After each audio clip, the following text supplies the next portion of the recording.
Okay. Everything seems to be working, so let's just continue.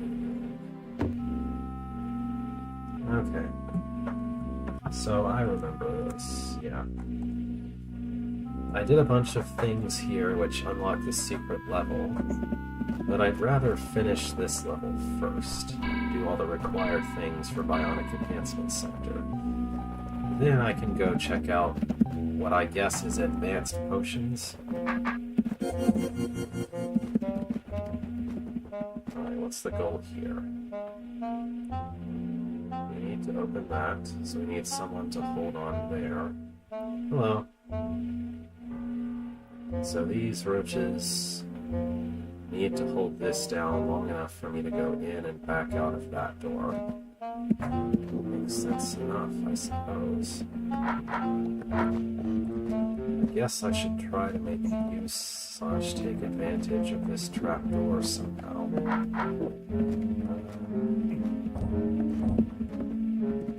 I bet I want to do something like this.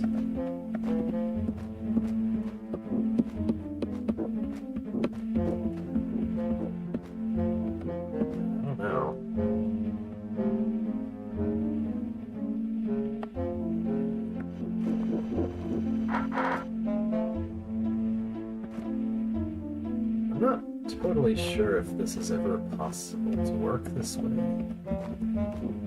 It seems unlikely. I may have to arrange their move order, which I'd have no idea what their move order is to start with. I guess I could right-click them. If they're all in a neat row coming south, then they have the move order that I want, I think. If any of them can bump into the other like that, then they're in the wrong order, I think. My working hypothesis is that I want them to all slow down by bumping into each other, so that the last couple are letting me in. Yeah, that's not good enough. Oh boy, I love being forced to make arbitrary move orders. I really don't. Like, this isn't really even a setup where making an arbitrary move order is a reasonable thing to ask, because they're just kind of spread all around. I can't really do anything to influence what move order they start out in here. So I just kind of have to scramble them around and hope that they arrange themselves correctly. This is the kind of thing that makes me really dislike move order usage in a puzzle in general. Yeah, just, you need them to be in precisely this move order. Guess how to do that from this arbitrary random move order that exists already. Have fun. I don't really find that much fun. Like, I guess this isn't possible to make work, so I need to start over.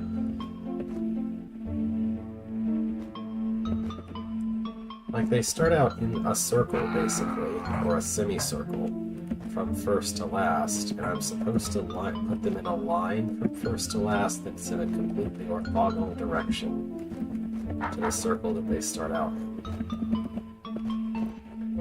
That just seems like a pretty tall order, given the very limited space to even work with here.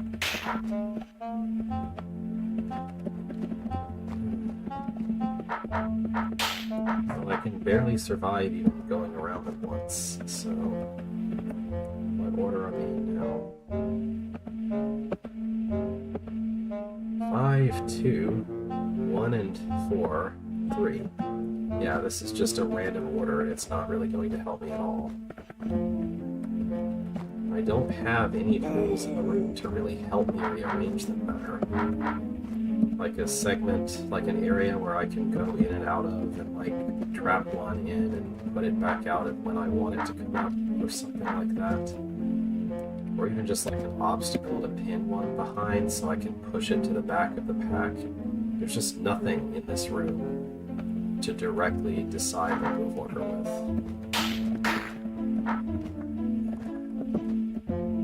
I guess I'm operating on the assumption that this is a move order puzzle, but I don't see what else it could be. You need them to hold this button down as late as possible, so the only way that's going to happen is if they're all bumping into each other when they try to move, I think. And that's not going to work.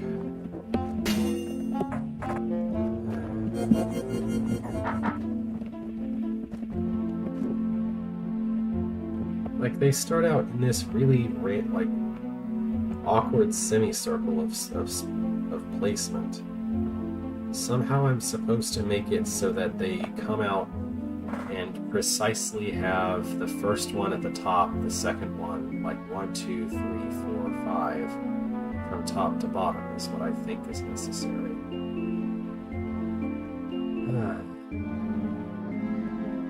Like, if this wasn't a trap door, but was something that I could toggle as many times as I wanted, this might be a little bit more reasonable. But as it is, it's just like, oh, you know, guess how to make this work. It's almost like it's difficult enough in the first place just to keep them from going into a completely mixed order. I need number 1 to be at the top.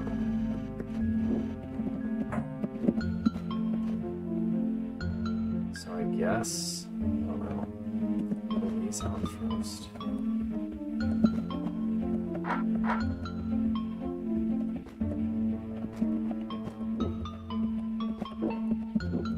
I bet this is already wrong. Yep. It's 5, 3, 4, and I need it to be 5, 4, 3, so this is already wrong, because they don't naturally arrange themselves at all.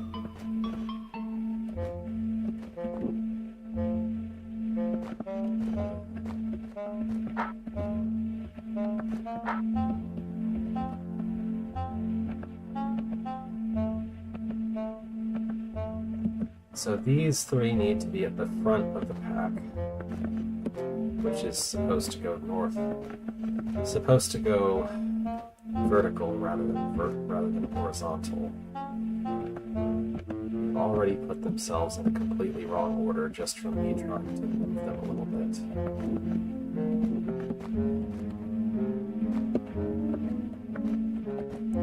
I need those 2 to be as far north as possible.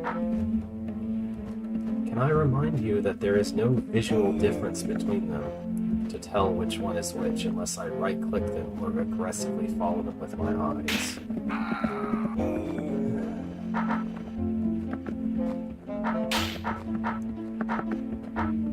Like, this is a clever idea, but I absolutely hate pure move order puzzles because they almost never are any fun for me.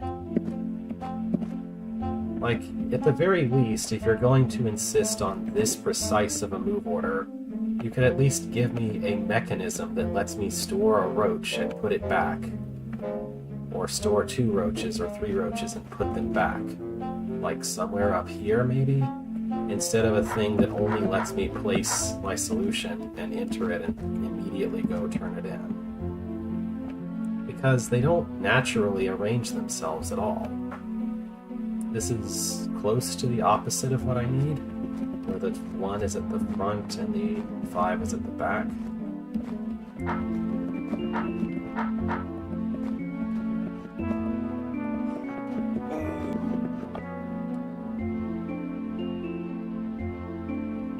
Like, the speed potion helps a little bit, but not nearly enough to ask me to just do this in open space, in very narrow open space without really enough room to go around 5 roaches.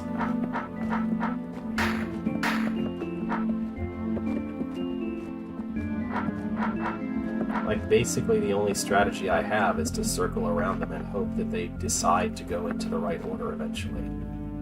I don't really know what else I can do. What order are they in now?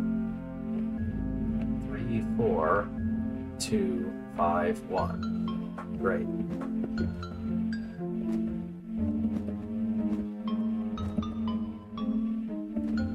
One is just stuck at the back where it should be at the front.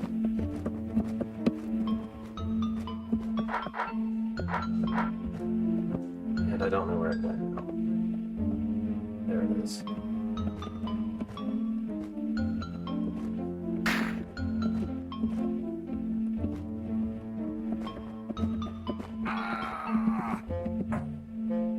Where did it wind up now? 5 is still in the complete opposite of where it should be.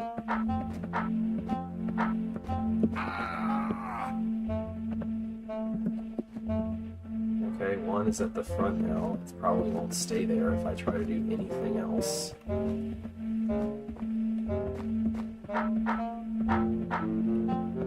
we have... Oh yeah, 1 is wandered around over there, so now it's not going to stay where it should stay. Right.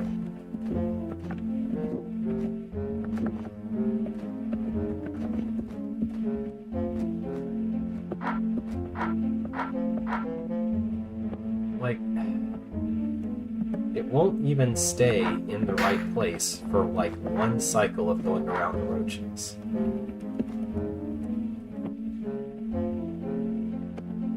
Because it immediately runs out in front of everyone else and just wanders off to wherever it wants to go. Something like that.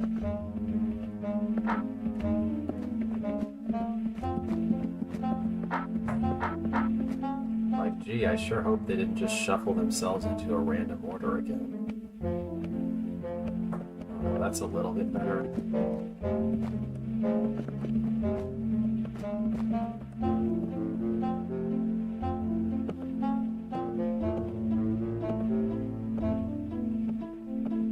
Somehow, miraculously, they've gotten into the right order.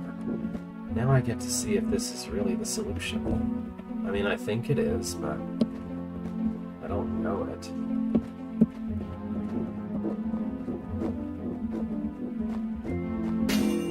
Yeah, that's it.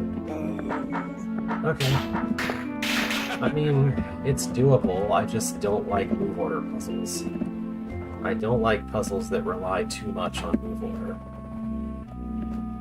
And that one relies more than I would like for it to. Okay, what's the deal here?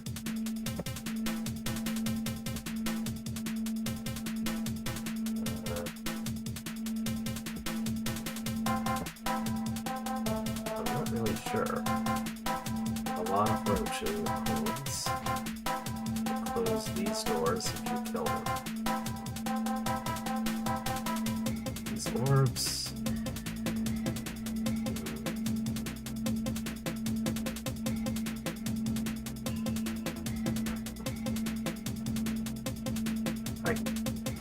So I hit this one first. No, they're all... It's closed by all those. So I need to hit them in this order. Okay.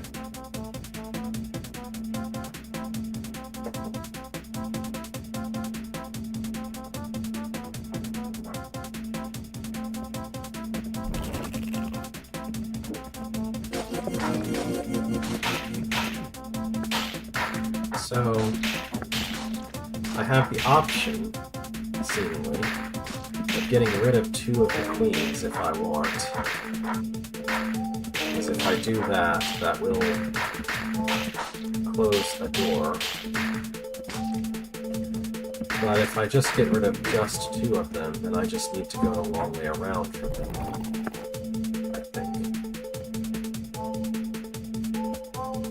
And it's exactly the cuttable parts of the tar that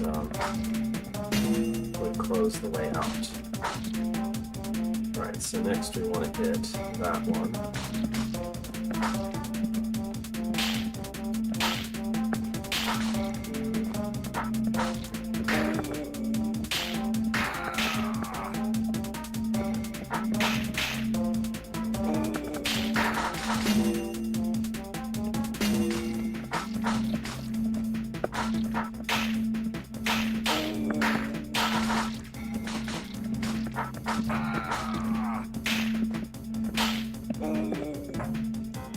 Maybe that's the wrong pair to destroy.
this one.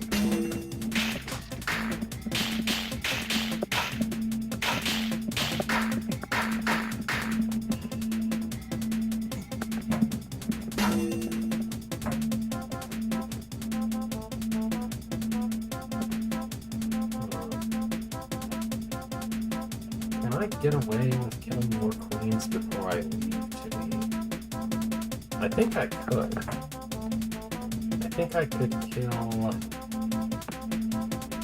these, or one of these at least, because killing the tar stuff should open a passage afterward.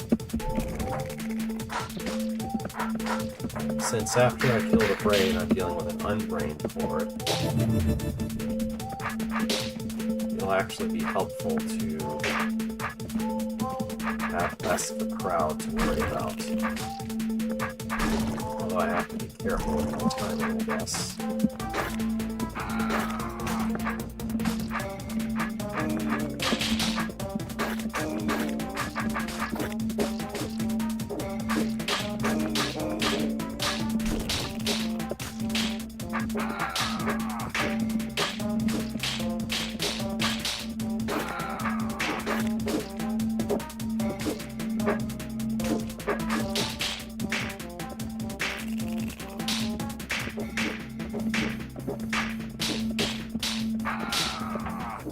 I can get rid of this queen now.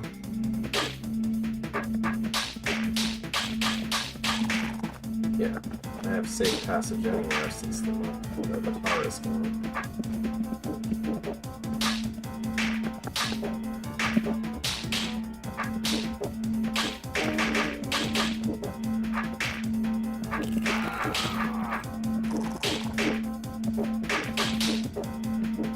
Yeah. I feel like horde rooms really are something that you tune rather than design, if that makes any sense. Like, there is design, but there's quite a bit of tuning involved as well. There we go. Especially if you're given something as powerful as a speed potion to do the horde room with. Okay, and then I need to go a very long way around to reach these two. I thought that these would eventually loop around somehow, but I guess not. Okay, don't go there then. Don't press this. That's probably a secret entry. So what is the deal here? You get a speed potion, you get disarmed, and then... so this button would close the way to presumably a secret room, but it also would make this timer longer. Which, what does this timer for?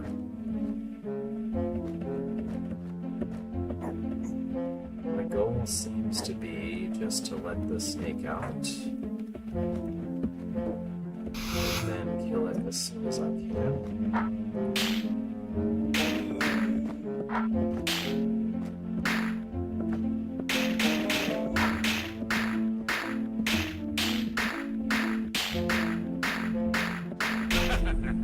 Yeah, that's a really strict timer, isn't it? I guess I have to make sure it's in some kind of precise placement for this to work out. I certainly want it to start as close to me as possible, but not like...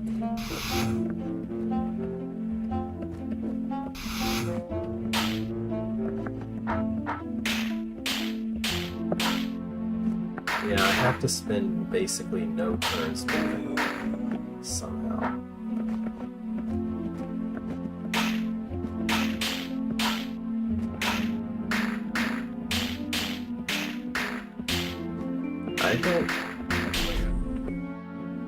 I have no real intuition for what the right way to arrange the snake is to make this more possible.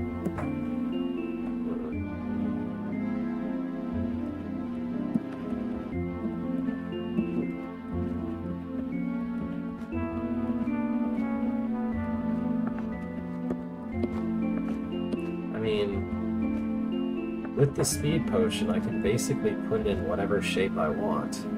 I just have absolutely no idea what shape I should want. Like, certainly not that.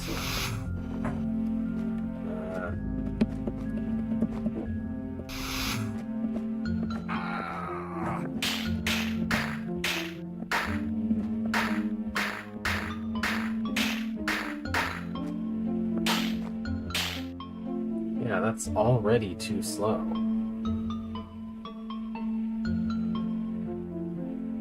This is a really stingy timer.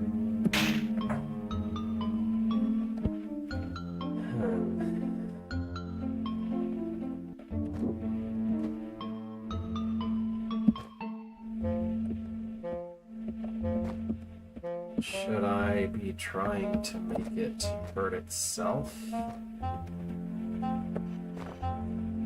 by bonking against its own body?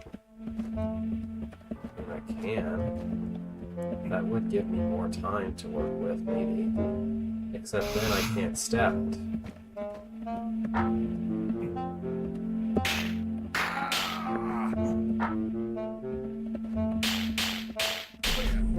Yeah.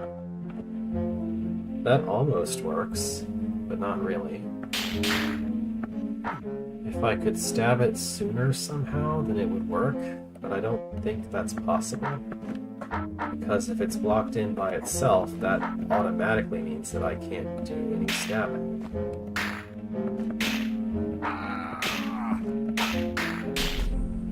Oh wait, never mind. I guess I just needed to take advantage of a turn of stab that I didn't think that I had. Alright, cool. Secret room, which is a completely different puzzle, not related to the last one. Fine with me.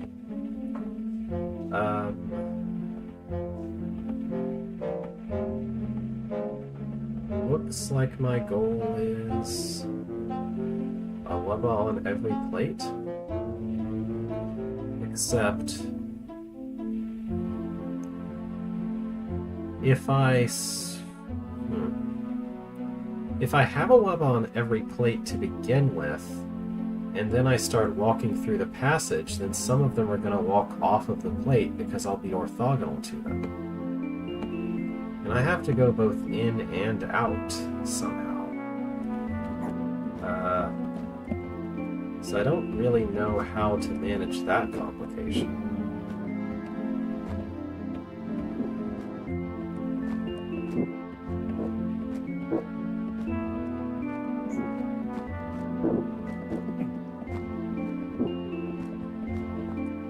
Are there anyway? Yeah, there's exactly 9 of them and exactly 9 plates. So it doesn't seem to be a case where I could, like, hope to stick a lot of them against each other or anything. There's only as many as there are plates.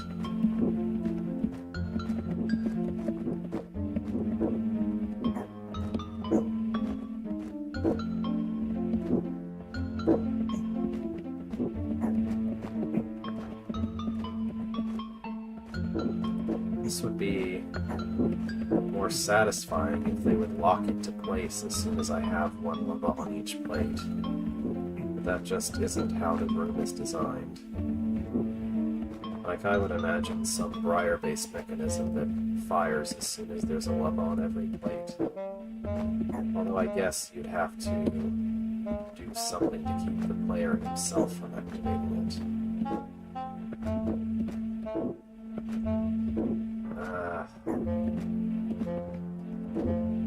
There's one that I can't get into position. I guess I don't actually need to worry about that complication I was talking about earlier, since if I'm in a situation, you know, I can just, like, use the turn of not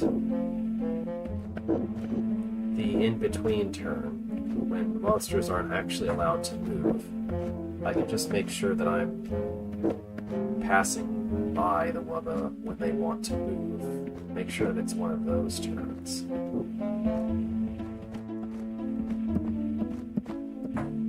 So that actually shouldn't be a problem. What is proving to be a problem is actually getting the last one in place without everyone else deciding to go off of their place.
Dub this room Wubba Pachinko. Yeah, okay, this isn't a problem at all. There we go. I won Wubba Pachinko. So the trick is to never let them go kind of too far enough south to be out of alignment, kind of. It seems like.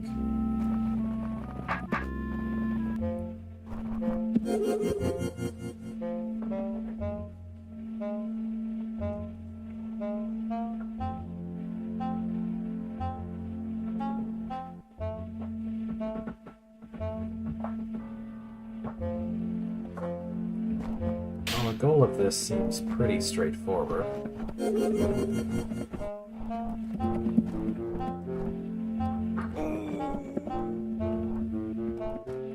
Just don't let the Wubba die, that's all. Easy, right?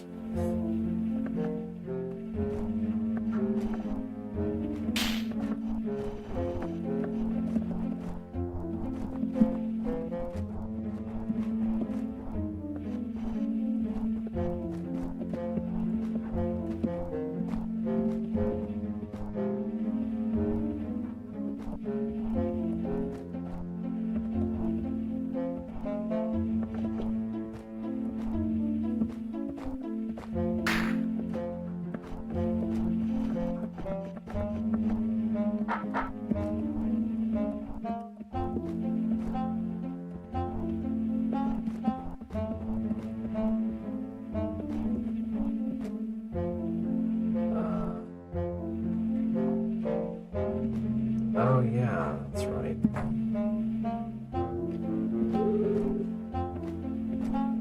That's probably the main trick to this room.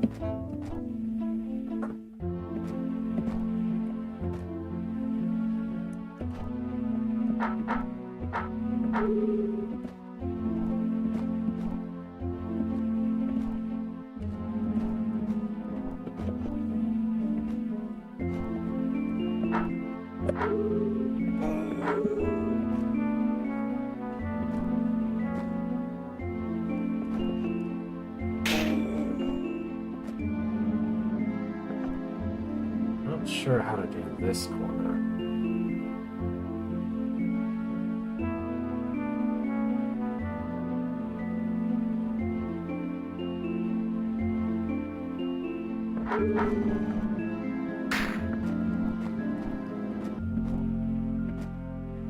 I guess I need to go all the way over here for this to work.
Alright, this is a neat room.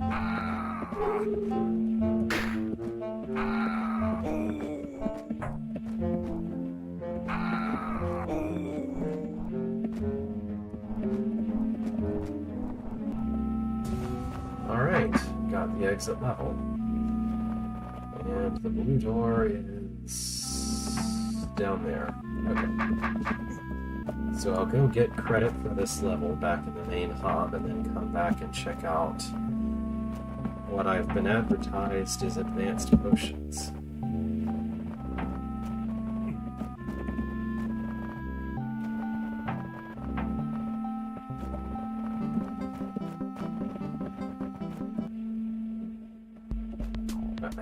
Actually take the speed potion. Might help.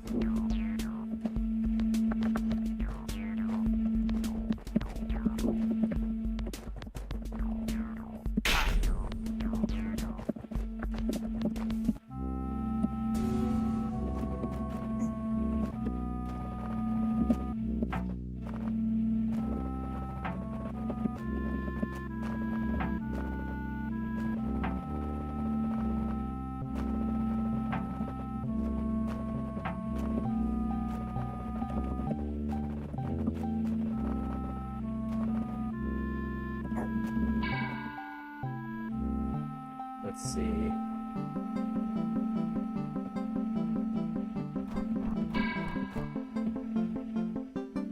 The way I accessed the room to the east of here was by blocking the way there with a rattlesnake. I don't know whether that's the secret you're talking about, but anyway. Okay, Alchemical Annex by Blorks 1. The problem with innovation is that once an idea is out there, it can be hard to put the genie back into the bottle.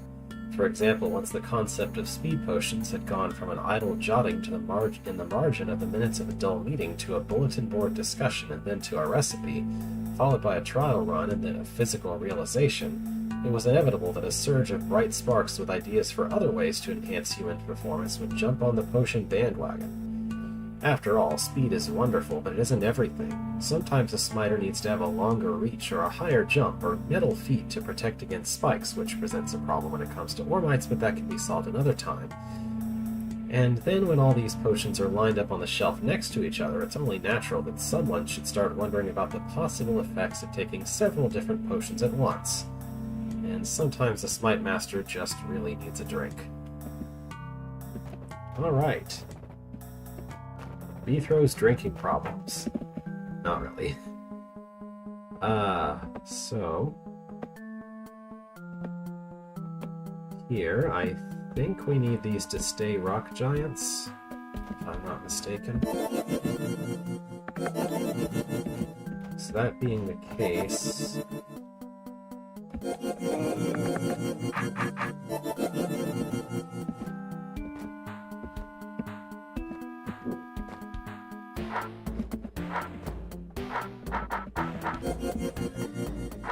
Yeah, I can't free him without dying again. Alright, so I have to do something different.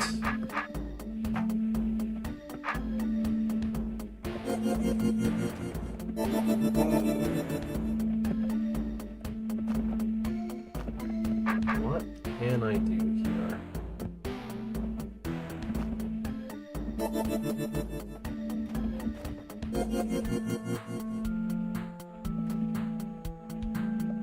I don't see how invisibility could ever actually help me.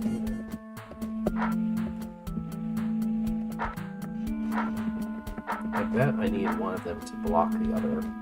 That's the only thing that would make sense. If I don't have any potions to work with to block them, or to do the things that the potions let you do. Okay, don't let him onto that person.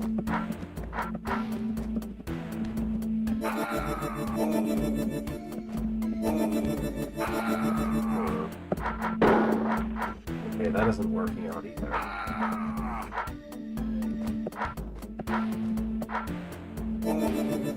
What can I do to keep from dying here?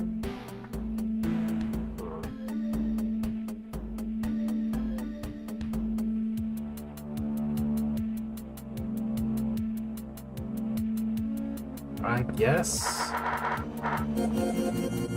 what I could probably do, if I place a giant here, then it's fine if I pull a golem out. I just need yeah, okay. Well, this still might not actually help me, but in theory I can place a golem body there and not die from taking the potion, but the giant can't get out there. If I have a live golem there, I don't think that'll help. Yeah, especially since the live golem moves slower than the giant.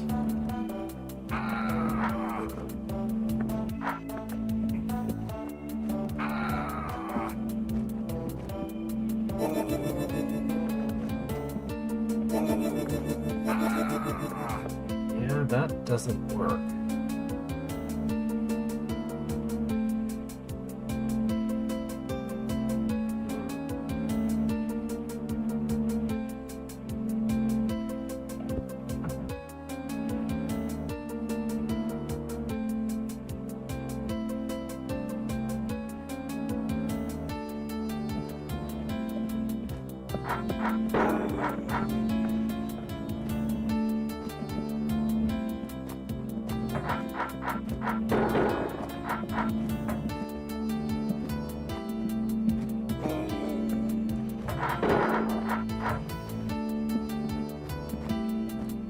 What else could I do here?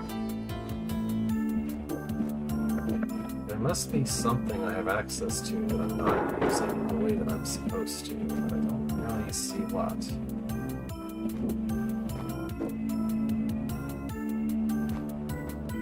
I'm pretty confident that I need a rock giant to come out here. And that requires me to take both potions while standing on ore mines. So something has to block the rock giant temporarily, while not killing me itself. But there's not really anything to do that with.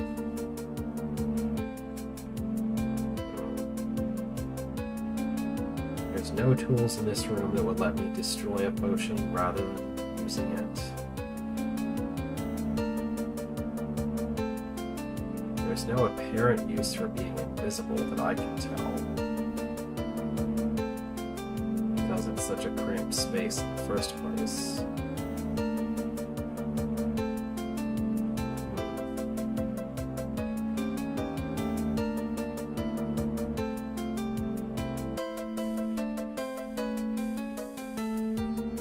There is no way to lure a rock golem onto either of the plates.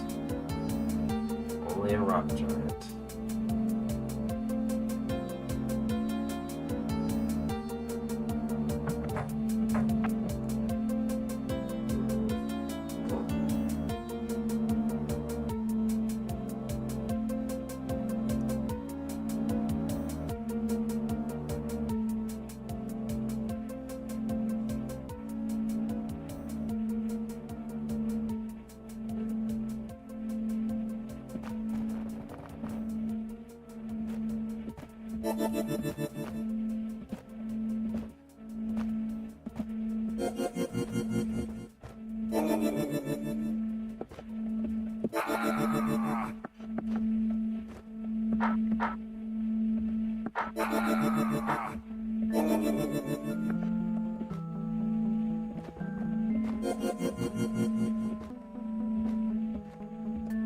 I just don't see any tools that would allow me to do what I need to do in this room.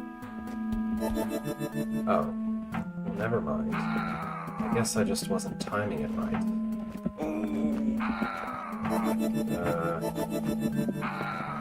I just have to actually get things into position here.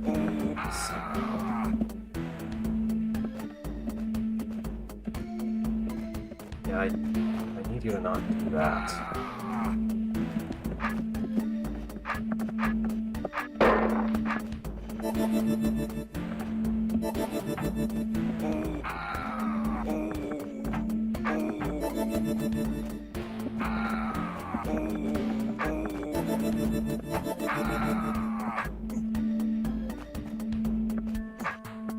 Okay, I need to do exactly what I've been doing, but I need to mirror where I do it. It needs to be from the east side.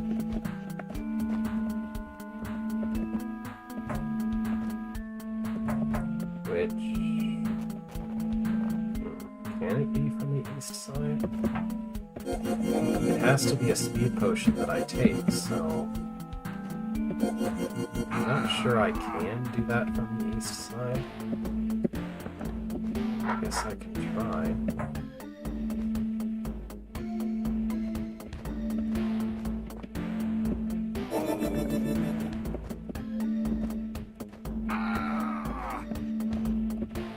No, I don't think I can do it from that side because of where the speed potions are.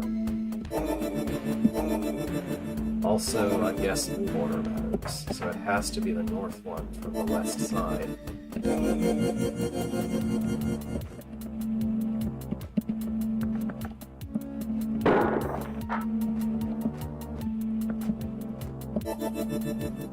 Yeah, this is the only thing that will work. And after that I need to somehow survive them while also not letting them trap themselves.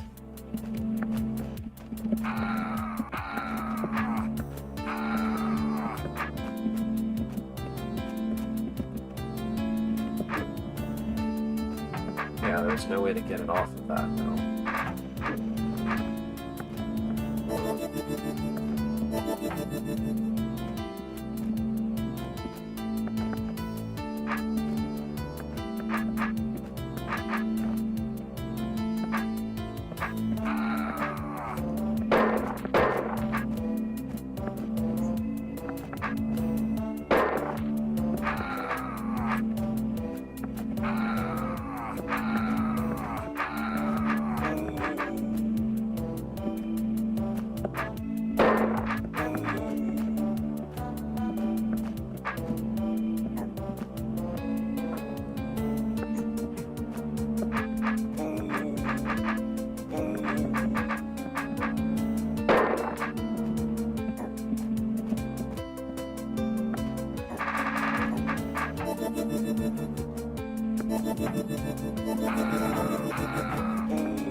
I just don't see any way to do that.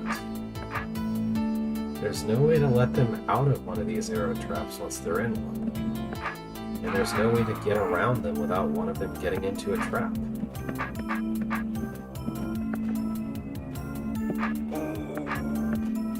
Because the hallway in is so narrow, I don't have the option of just, like, leaving them out and back in again or something. I don't have enough time to turn around.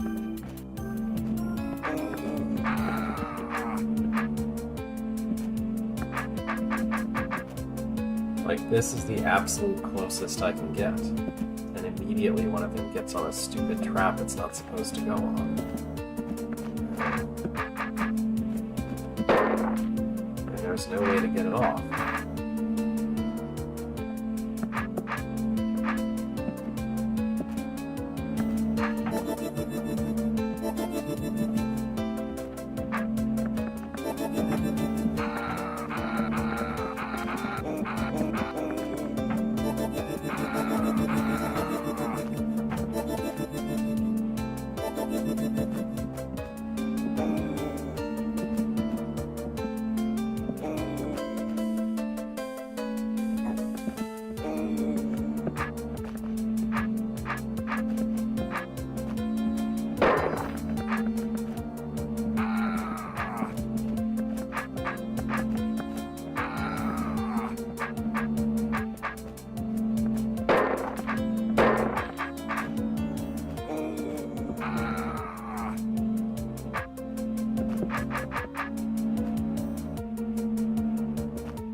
Is this not the right position? I don't see any other way to get both of them out in the first place, both of them out alive, besides doing exactly this. So this seems completely required. Yet every combination of moves that I've tried from this point doesn't work. So is there a magical move sequence that will work here, or is this the wrong way to go about it? And there's some other way to get them both out that I've missed, or a reason why I don't get them both out.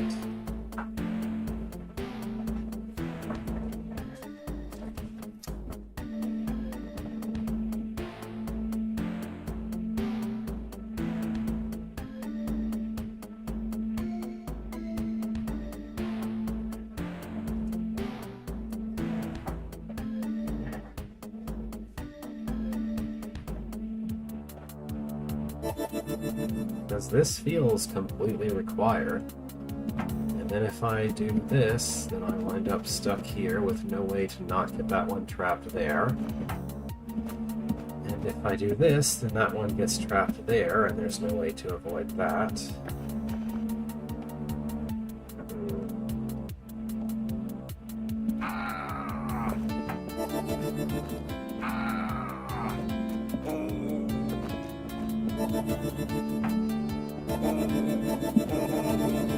I can't do that. I can't do this.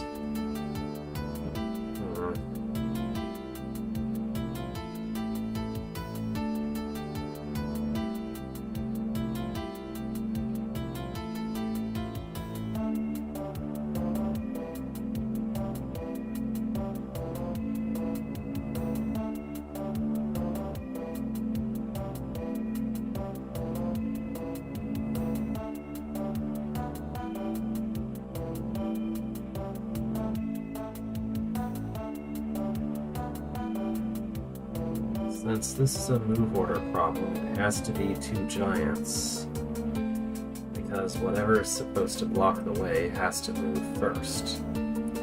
The south giant has to stay alive for this to work.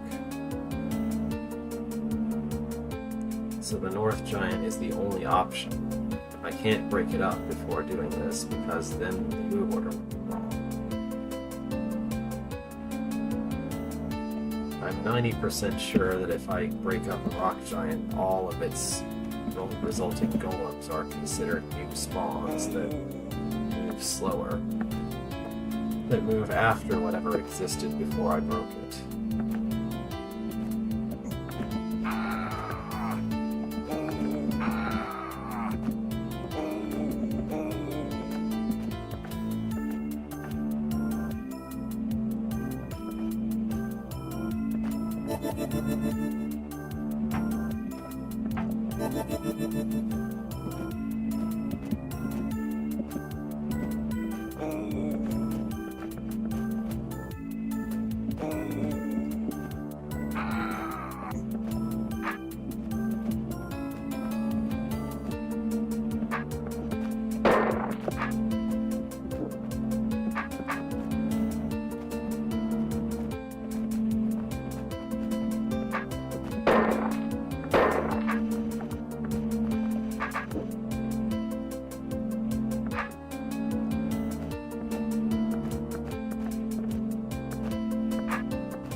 I can't see what I can do this on.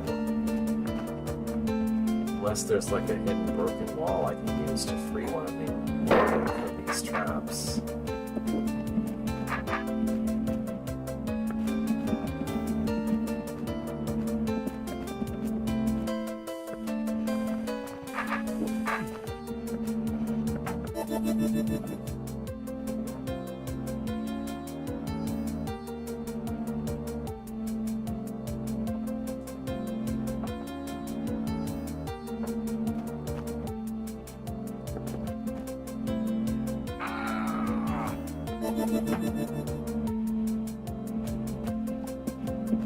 The only things I removed earlier were potions.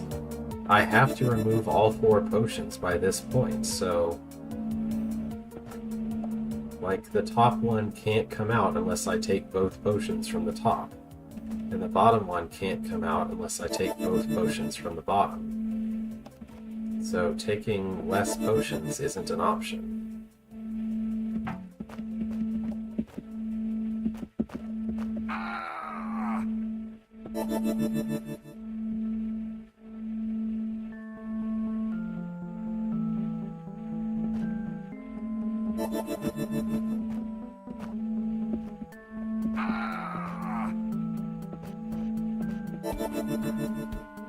Pretty sure. It has to be a speed potion last because the only reason this works is because I'm hasted. Because I'm sped up. The invisibility potions don't help at all. Like, they don't do anything. Because the area is so cramped that everyone can see me almost no matter where I am.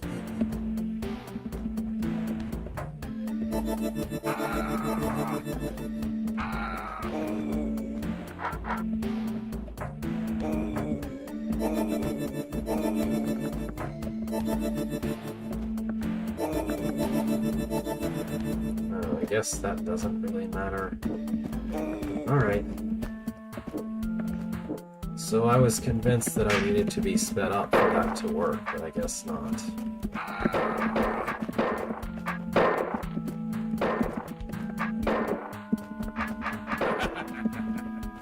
So both potions were not quite useless as potions. They were mostly just obstacles, I guess.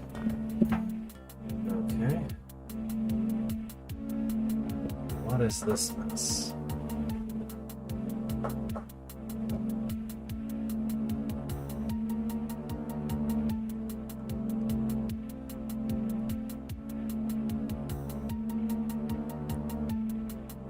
Well, I have to...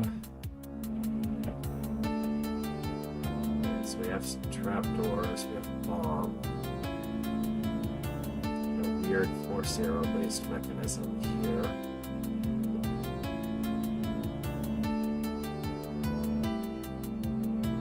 We have 2 copies of this thing. Sure.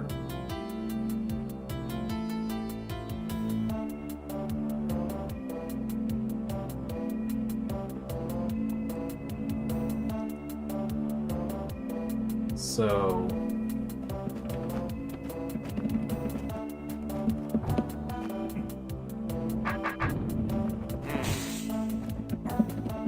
looks as if I can just kill these 2 eyes without interacting with the rest of the room at all.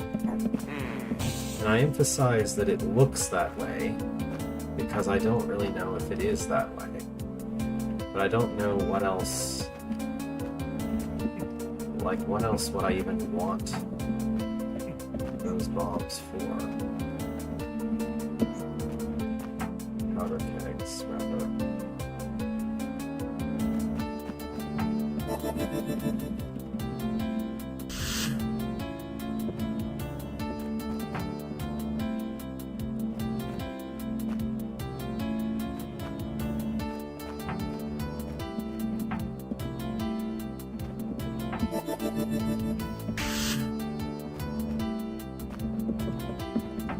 Looks like I need 2 of them apiece to blow up each of these walls, which is necessary to kill the other 4 eyes.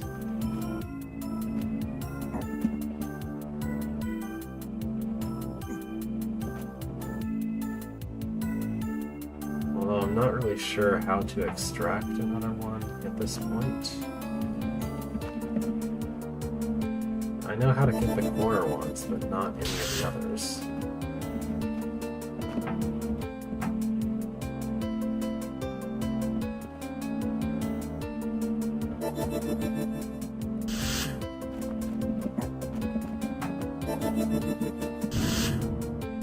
So I can do that.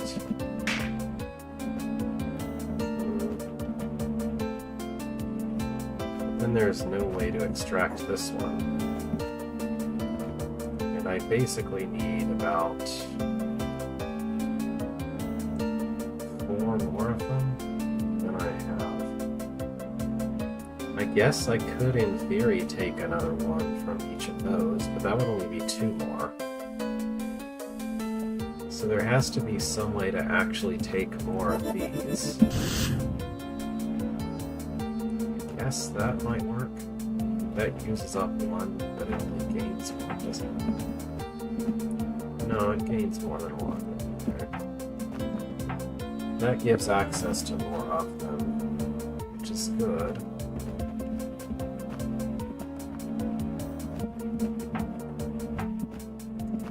I've already kind of messed up because of which potions I've used, but basically...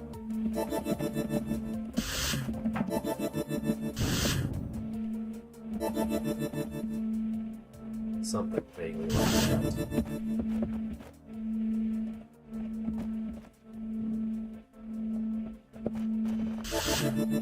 Okay.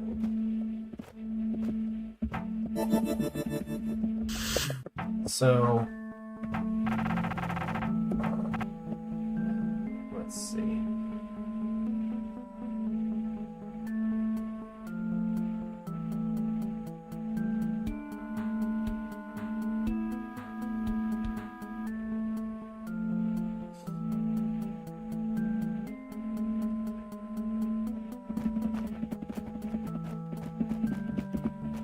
These outer areas, you can either destroy the potion or take it.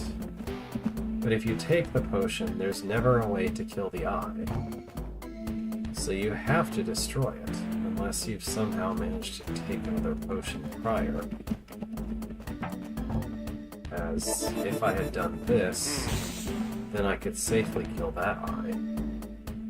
But now there's no way to kill the north one.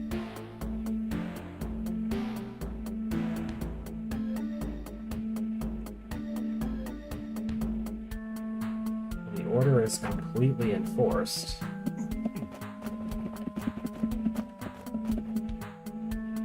there's one other thing I could do. Maybe.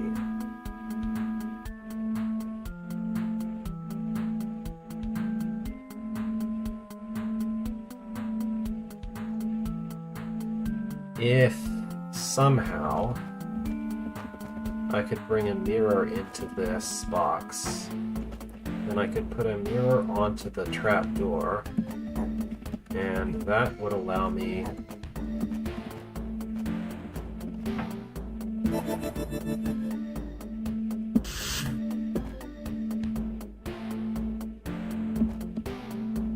to do what's needed.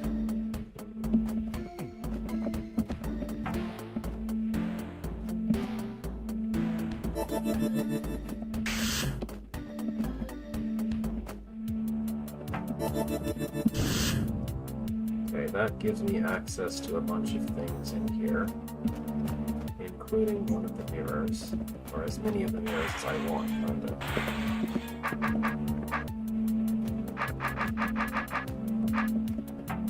But how could I bring a mirror inside with this bomb in the way? I guess I could also pay a bomb. Well, not exactly. I can't get them past here, so I can't do that.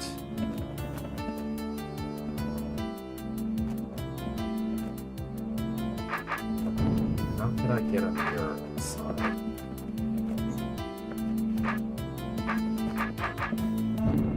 There's really no way to do that, I can tell. Because this is a trapdoor. Well, there is one option. There's a way I can get rid of that. Yeah. There is a way I can get rid of that. I can use the decoy to get rid of that.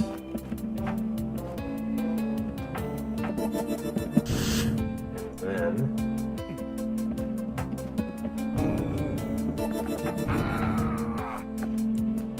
then I can very carefully extract a mirror. Bring it with me instead. Oops, do that. Then the mirror can kill that. And then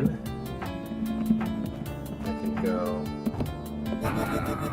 take this potion, that, things in the correct order, and retrieve an additional explosive. I think that's probably most of the key trick, because now I should have enough explosives. And the tricky part is just getting them all into position and making sure that I have the decoys in the right availability that I can explode them all.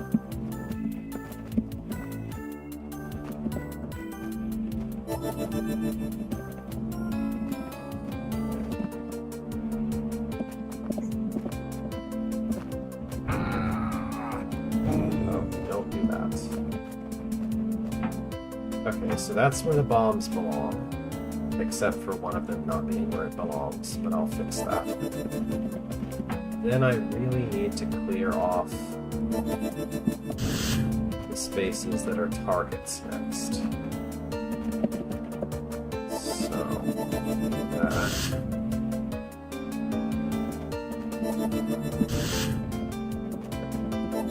And that should do it.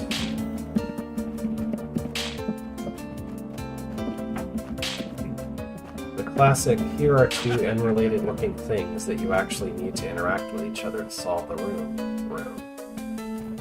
Okay. This looks kind of similar in shape to the room below it. We have a not allowed sign over on the left side, which is interesting. What is all this, though? We've got trapdoors, we've got hot tiles, speed potions that I don't think do anything. And the goal is to get rid of this over here.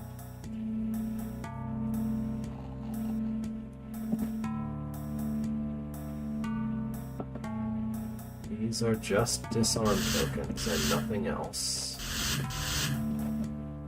Okay. I can only approach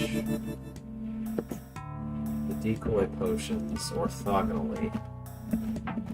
I think it's a fair assumption that I'm going to need to use all of them.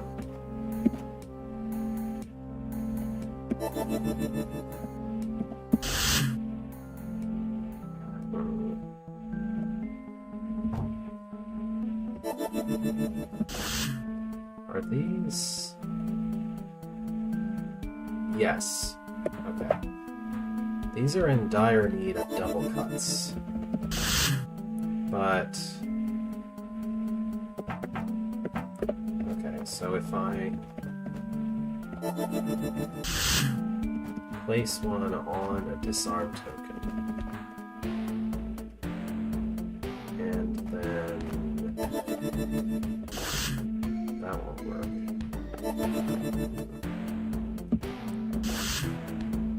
What is the right sequence of things here?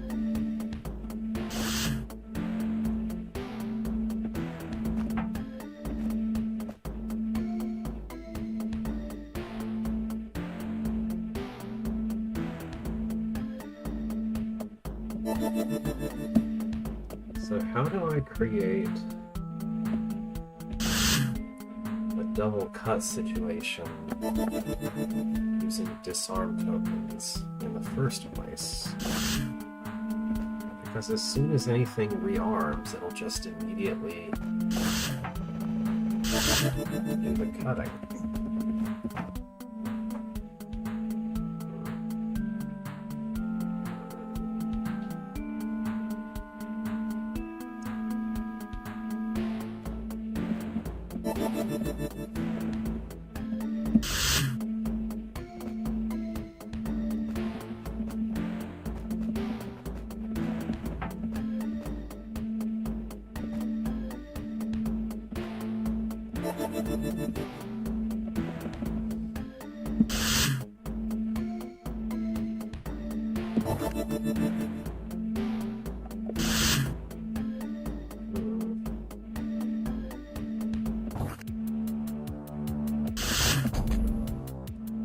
Maybe the speed potions are supposed to help with this?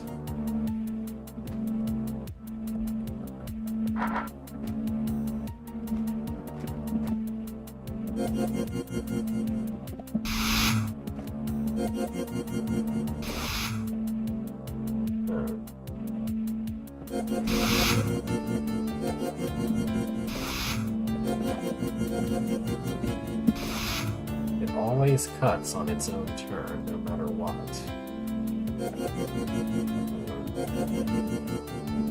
If I disarm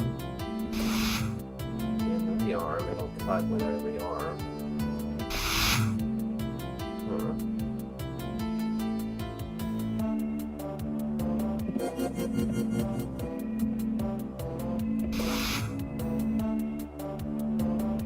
This is a case of I don't think I know what the mechanic that's supposed to make this work works. I don't know how... I don't really know how disarm tokens and decoys can interact to create a double cut in this situation. Like, clearly they need to, because otherwise this room wouldn't be doable. But I don't actually know what the correct order of things that would create that situation even is.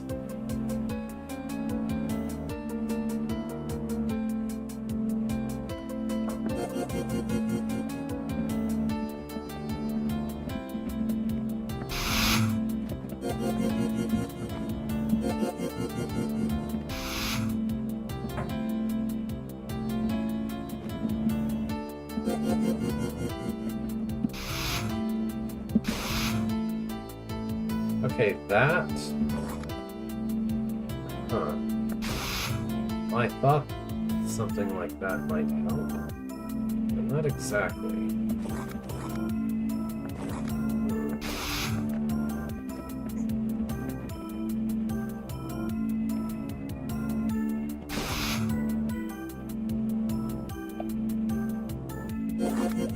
If I could...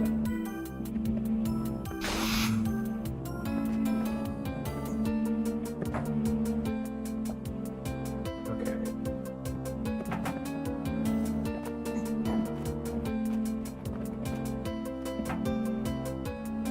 I don't think the speed potions have anything to do with this one way or the other.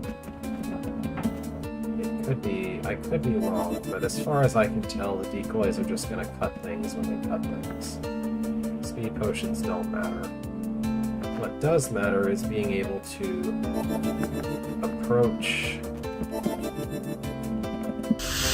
from a diagonal direction when I'm placing it. I think.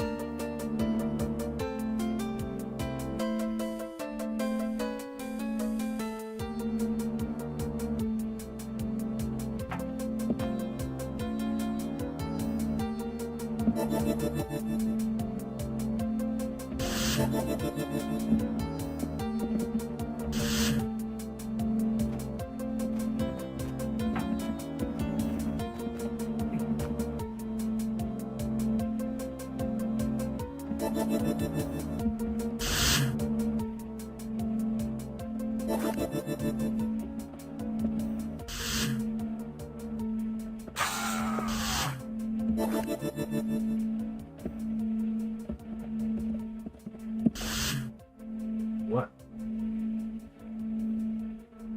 Huh?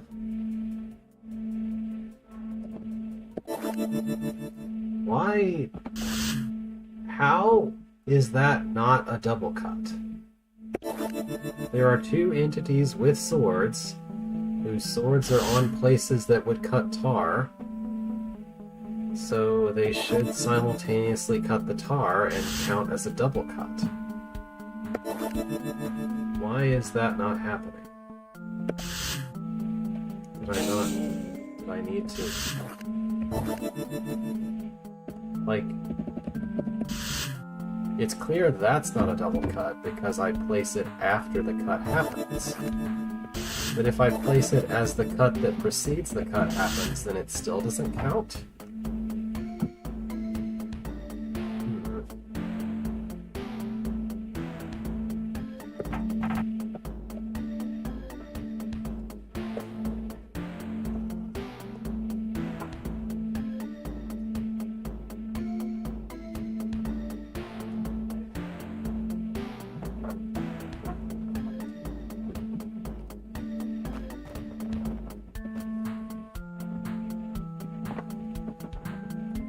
I guess those two turns somehow process as three separate events of cutting, which is really weird and feels wrong.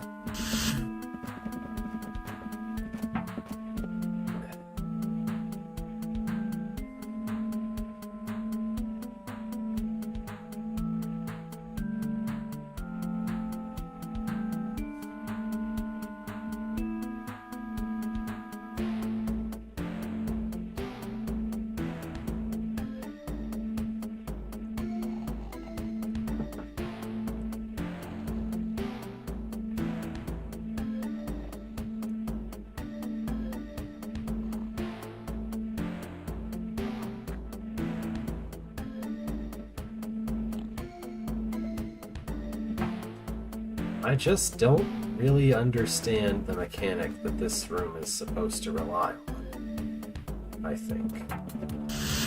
Like, what interaction would allow me to ever do a double cut in this situation in the first place? That's something I don't know. I think the speed potions must somehow be involved. Somehow. I don't know how.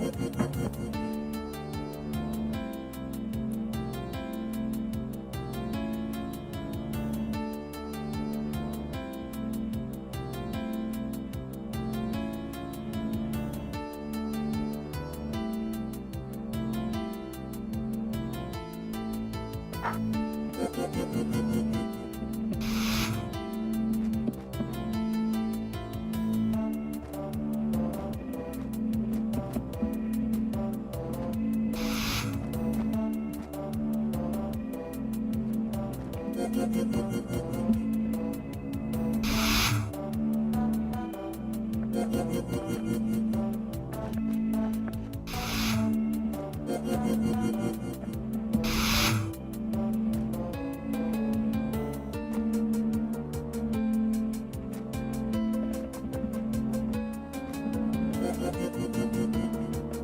I overthinking it, maybe?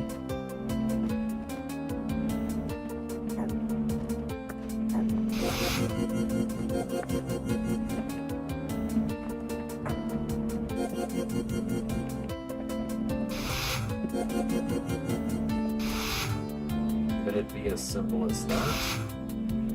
Okay. So I need to recreate that on the other set of tar, I think. So the general idea is one of them is placed where his sword doesn't do anything. The next one is placed on a disarm token so that his sword doesn't exist. Then you place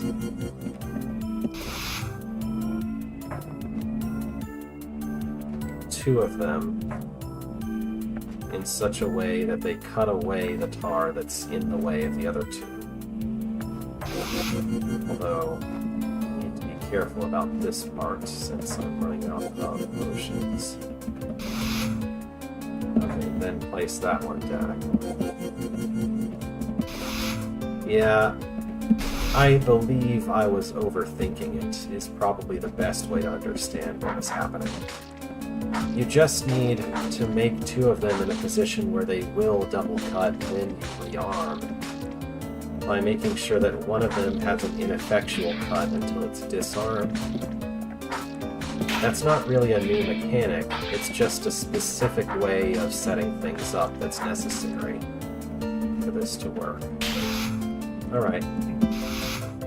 Interesting room. Kind of confused me for a bit. Okay, what's the deal with this?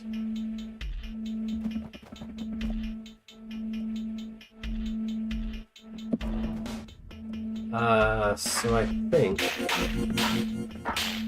I ever walk onto one of these speed potions that's adjacent to a bunch of roaches, while not under the condition of speed, then I'll just instantly die.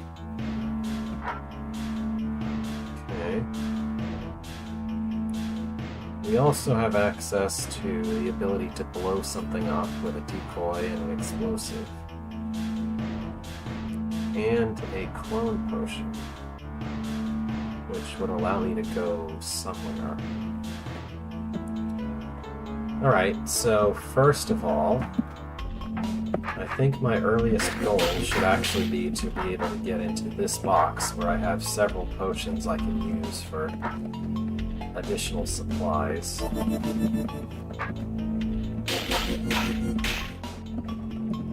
So maybe I'll just try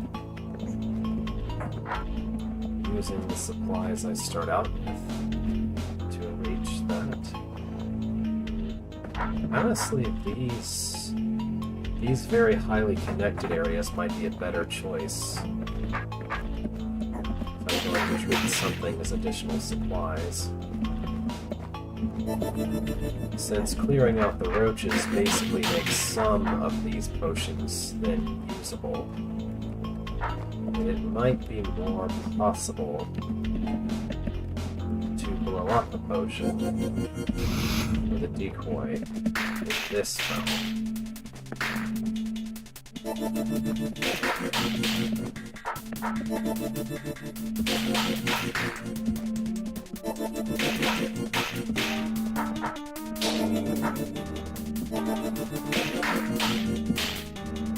Yeah, that helps. I have 3 that I can use. I may want the clone to go here somewhere.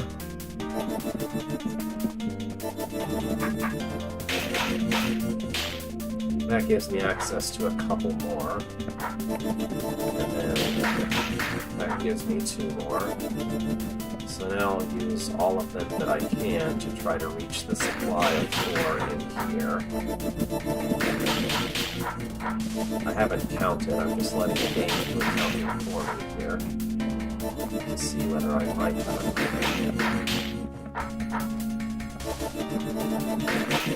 Yeah, I have enough. And that's a supply of 5, not 4. So that's also good.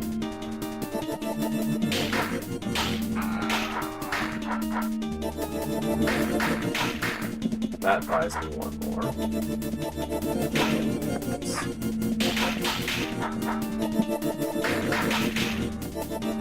Alright, I may have wasted my supplies a bit. We'll see.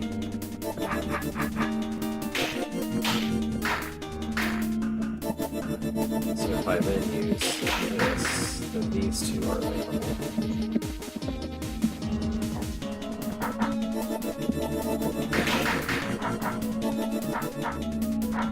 I think I would go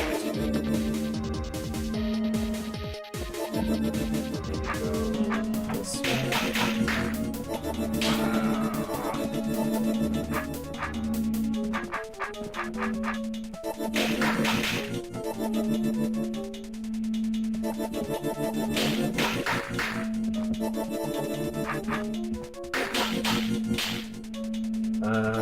Okay, good. There's actually still 1 more back here.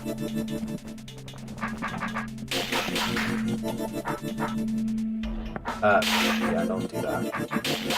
Do this one, and gives me 1 back. Yeah, this is almost a key puzzle. This kind of feels like it's more about... I don't know, I think I must have encountered a room or a concept like this in a recent RPG level. There's this really suspicious broken wall here, but I don't see any way that I can actually reach it. Like, there's a tunnel here, but it doesn't attach to anything. I guess that's a way back, probably, from somewhere else. So I'll just need to keep that in mind, I suppose. Okay. Nothing under this mud but 4. Sure. And I'm sure I need to put the mimic in there. Okay. Let's try to understand all this.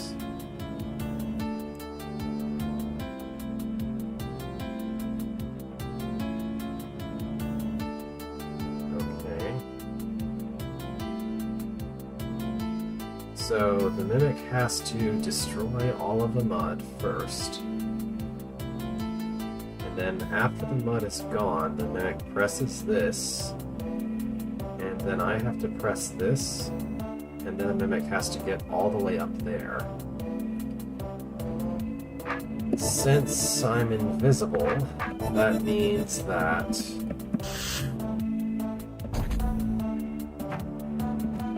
any mud babies the mimic brings into existence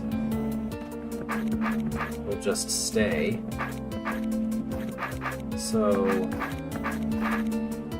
I need to leave it with mud babies in positions that will allow it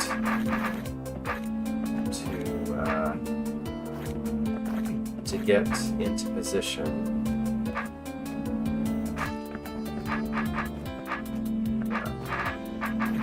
So I need mud babies to be placed so that when I'm in a 2x2, the mimic can actually make it where it's supposed to go. Okay. I think that means I need to start this side, since eventually the mimic has to get all the way to the west. So I'll want a mud baby like right there.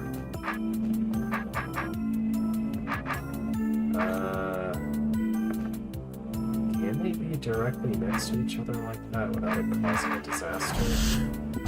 I don't know. Let's see. If they're like that, imagine I'm in a 2x2 and I've got the mimic to this position. Then, yeah, no, I don't think that can work.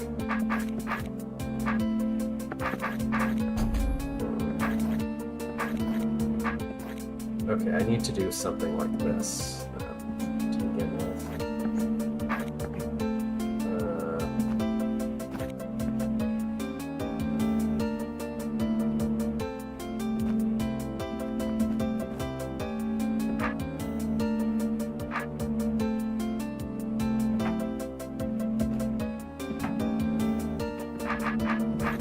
Okay, there.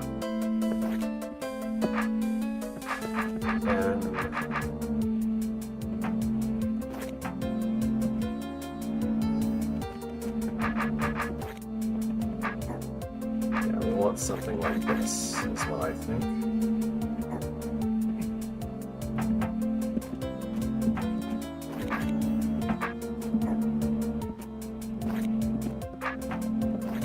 I think from here I can get away with just a zigzag like that from the door to where I currently.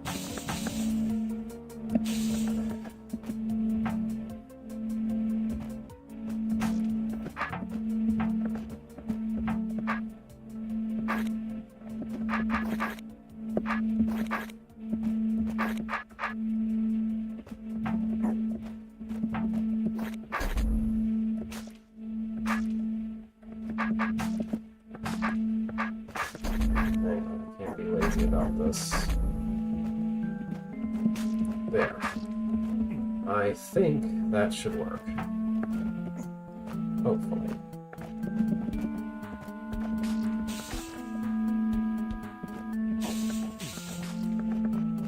I can get the mimic to go down into position without dying. Okay. Kill the things, and now, yeah, this zigzag is perfect. I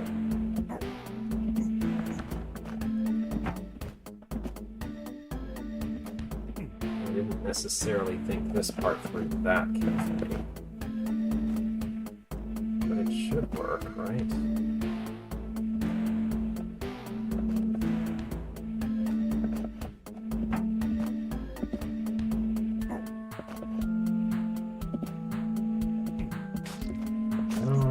Okay. So I have to do something else here, although I don't know what.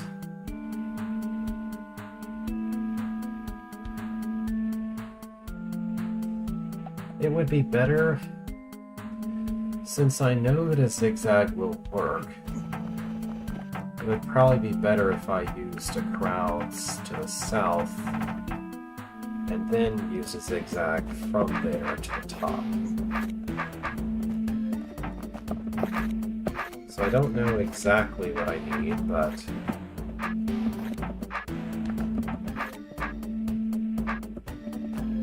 some way to get all the way to the east, followed by, or all the way to the west, followed by that zigzag pattern should actually work better.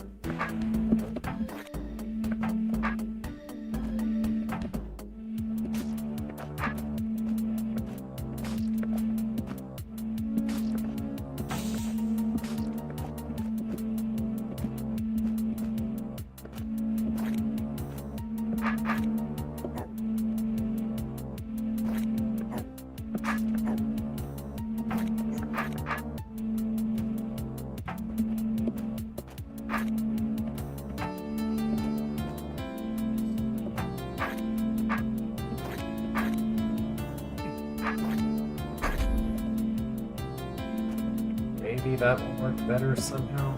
I'm inclined to give it a try. Okay.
Okay, and I know that I can make it work from a zigzag pattern.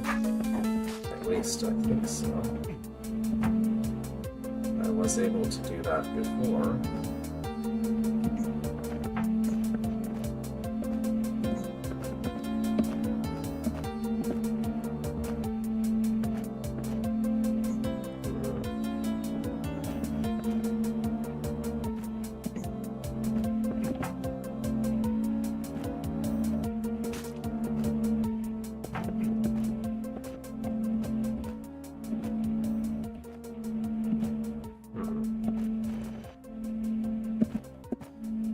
I just can't quite get far enough to the west here, while also still being able to go north.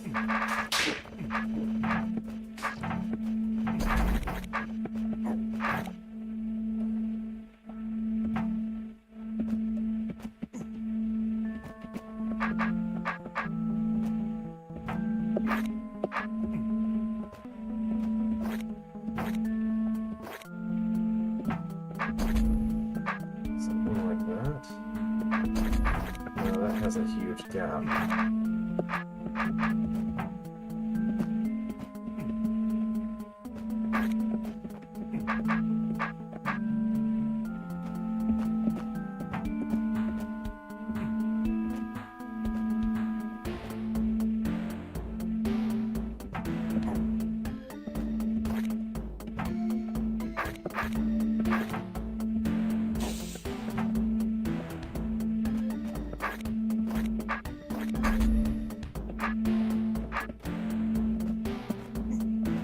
Don't think this is gonna work.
I just cannot get this into a good shape.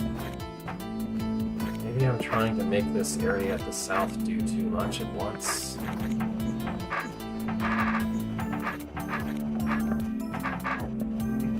But I don't really have the ability to place more than one mud baby anywhere else in any other row except down at the south. Seems like.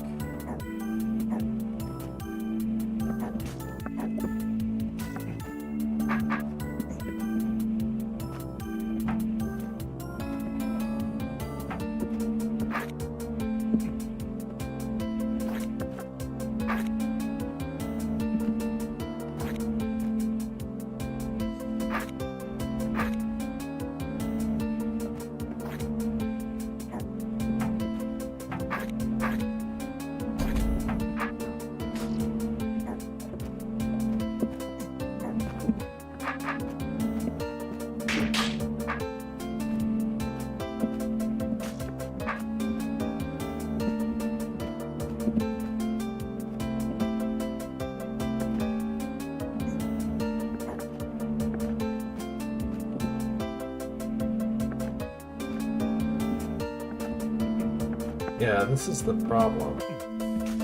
I can never actually go another tile west because there's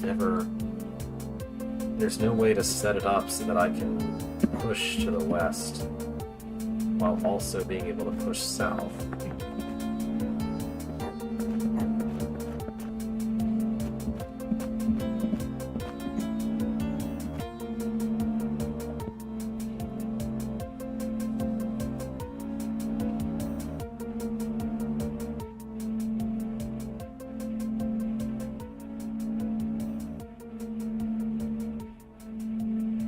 Could I do it if I just had a zigzag down the middle? I don't think so, but I guess it's worth a try.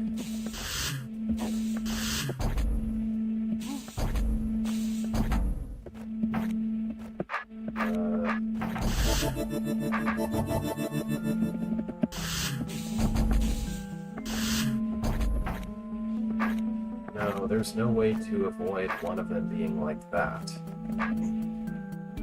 So at some point I have to go far enough to the west to actually use that one.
don't think this will work, but I'll try it.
This kind of puzzle is rather annoying in that it feels like it's kind of obvious what I should be doing, but the exact way to do it is not as obvious as it seems. It is in fact kind of fiddly. It's also like the shape of the area B throws in is kind of irritating, because I'm just trying to do things focusing on over where the mimic is. I'm gonna keep bumping into things with the throw. Like that.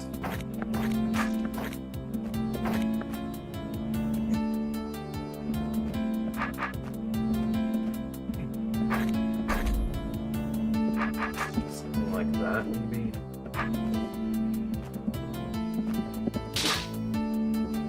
It's like it's so obvious what I'm trying to ultimately do, but I don't really know how to produce the kind of shape that's going to actually do that.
That can't work at all.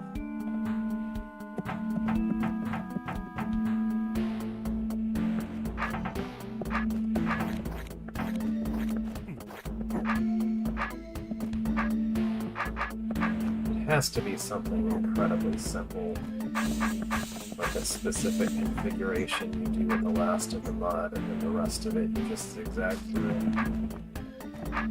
I think.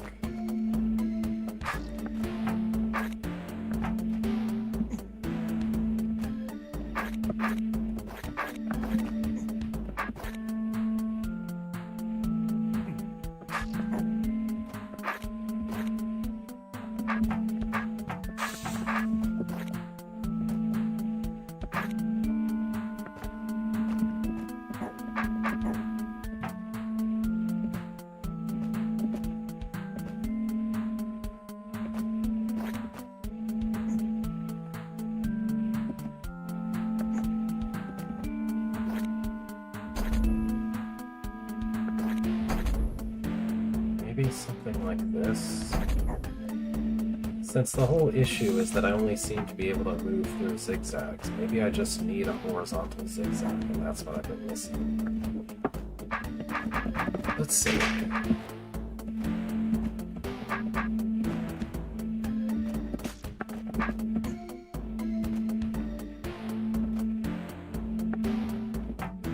Yeah, that's it. I just needed a horizontal zigzag pattern to go through.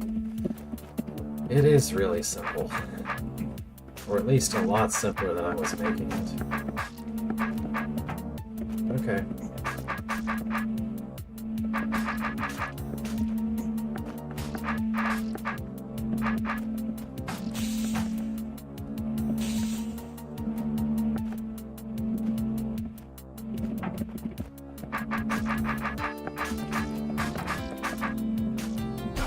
Okay.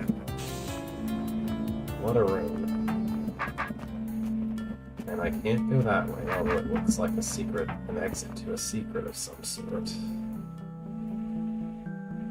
Okay.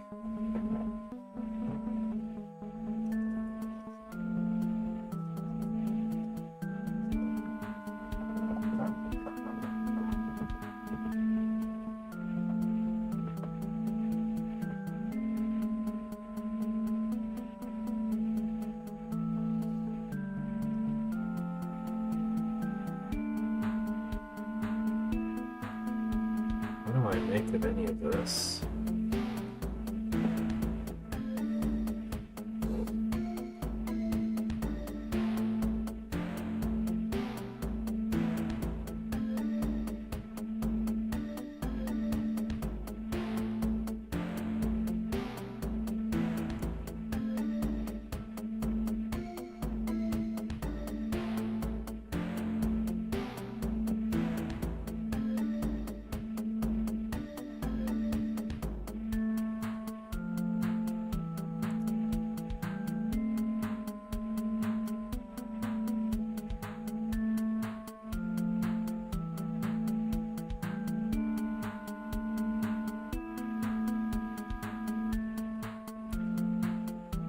So, you drop 4 trapdoors, which have potions on them, and then you have to somehow open this up, which requires a explosive and the use of a sword, no matter what.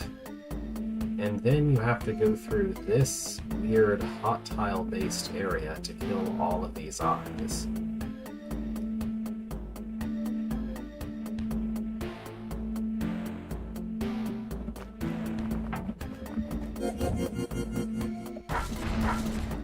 So, to begin with, what do I do about this? I can go in here and kill this and be stuck.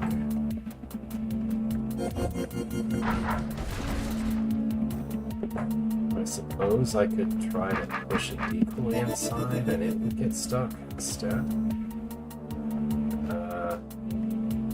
I don't have access to a good way for the decoy to face them, because it has to go southeast for that to work. So one decoy needs to be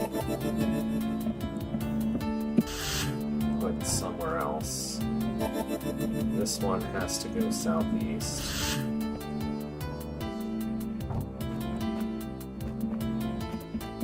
And then I'd have to take a stick. I also have access to another decoy this way, and I don't know what would be best use for that one. So I'll just throw it here, I don't know.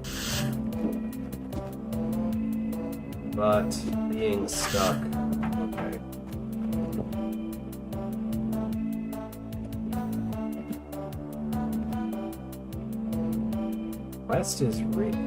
East is really not at all a useful way for the decoy to face. This is just a completely useless decoy because there's nowhere that facing east is a useful thing. I don't know why there's even an option to do that.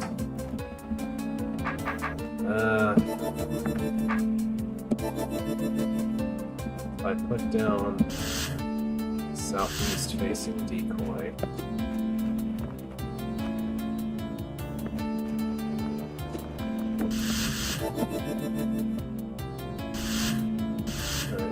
cut these broken walls. And I think that would be enough to get rid of this eye. No, not exactly. We need another one. Somehow. And coming from the other direction doesn't help either. Can't even go in there that way.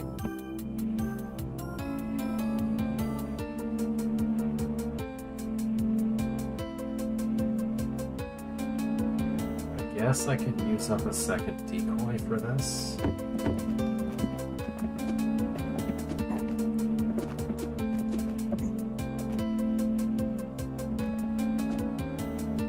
Like if there's one facing west right there.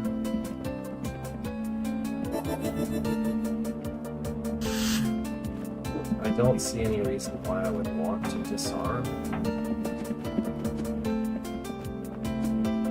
Or no, it needs to be southwest.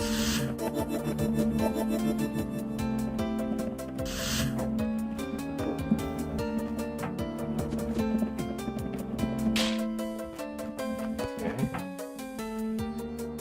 Then I have to take both speed potions. I don't have an option not to.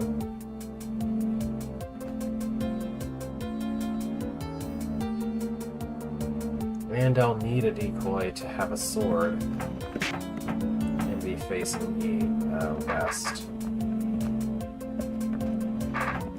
So I guess I have to use this potion to do that.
So, how is this ever supposed to work?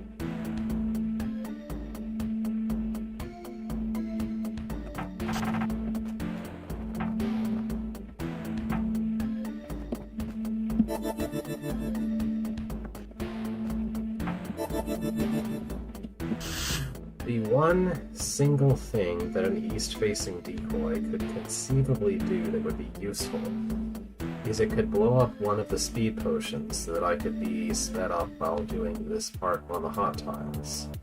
Because then I think I'd be able to push those off. Except there is absolutely no way to actually push one of these explosives over across to where that is.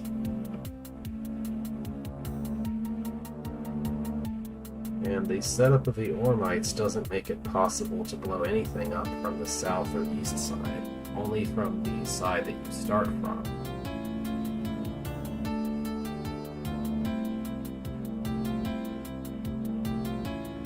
You need every single decoy there is just to be able to destroy the south eye, aside from the one that I just placed a moment ago. You need 3 more to get rid of the south eye, and to open the way to the north set of eyes. You absolutely need all of them. And you need at least 1 explosive to get through the walls, so you can only save 1 explosive for anything else.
There's no way to get this across.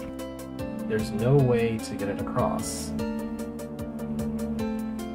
I would have to have already a way to go across without touching a potion to be able to push an explosive across without taking a potion. It's just not possible.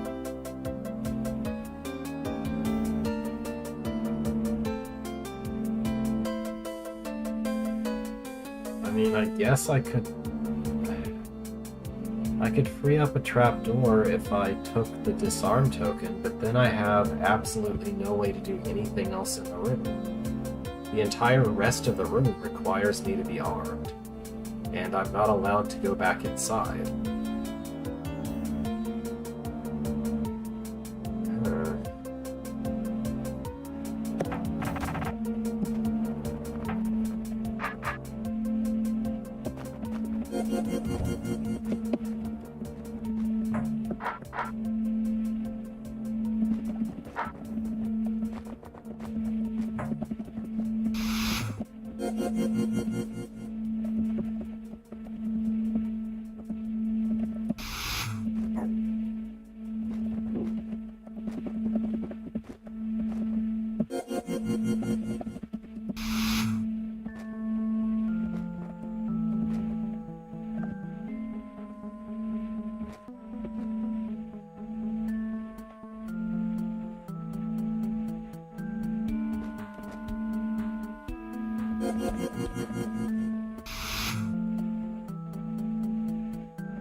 If I try to do this, there aren't enough decoys.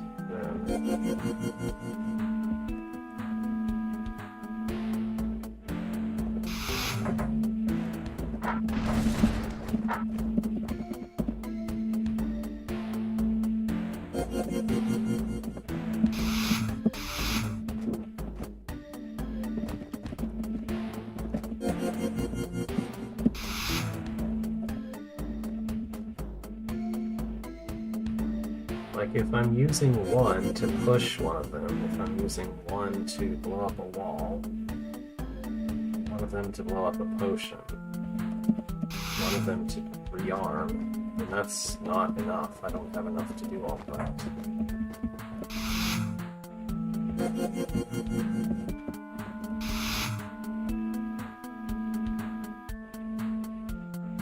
There's no way whatsoever to retrieve one from inside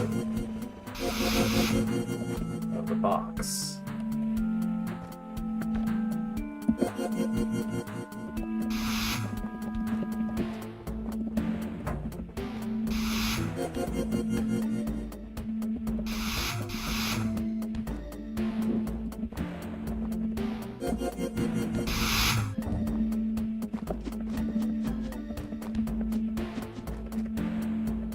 Now I don't have any explosives I can use, or any way to blow up an explosive.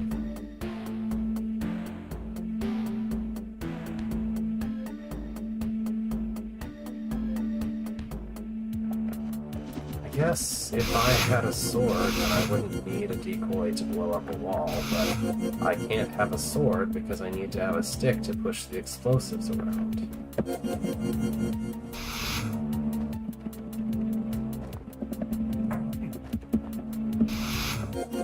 Also to push these around, both of which are absolutely mandatory.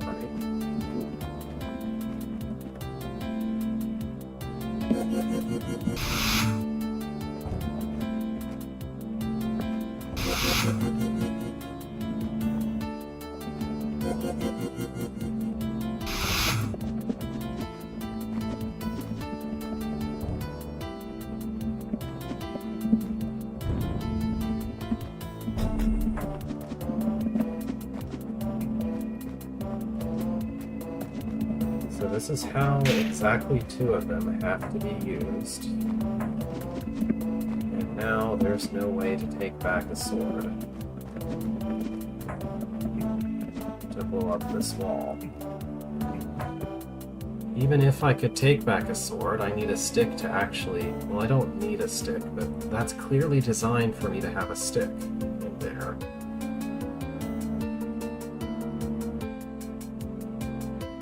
So as far as I can tell, there is at least one less decoy than I actually strictly require to be able to solve this room. Where exactly am I wasting one?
Where could I have not used a decoy? I had to use every single one to get this far, or I have to use every single one to fail to do something else. There just objectively is one less decoy than I seem to need.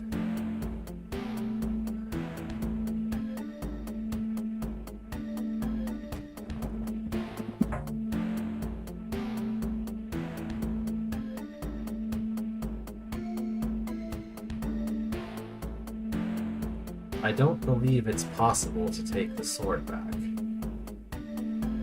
because you absolutely have to bring a stick out of the room to push the decoys into position to kill the south eye.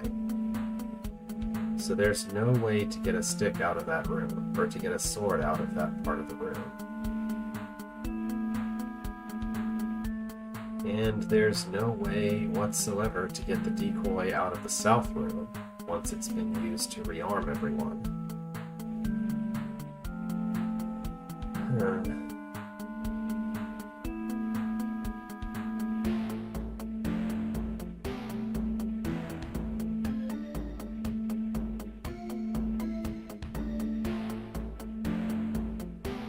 And there's no way to take either of these decoys out once they've been placed onto the force arrows. That's the whole point of the force arrows being here.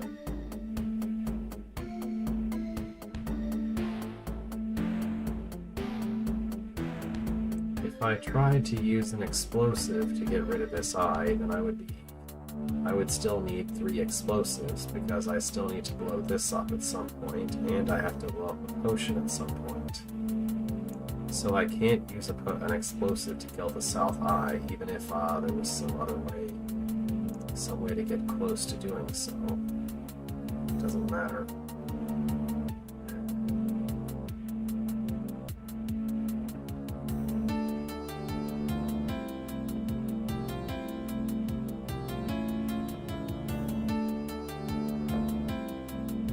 So what am I missing?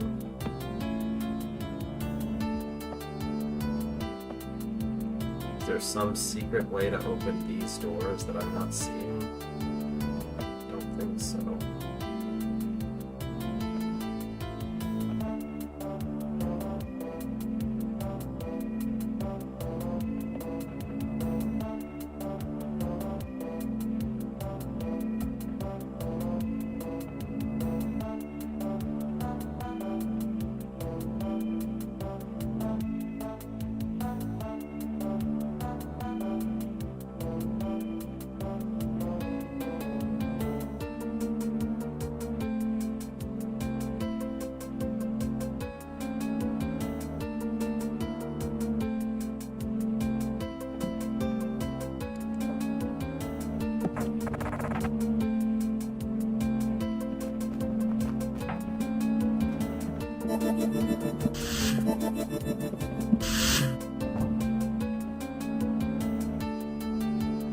even if I placed a decoy on the stick token somehow to try to get the sword back, it wouldn't work, because only the decoy gets that weapon.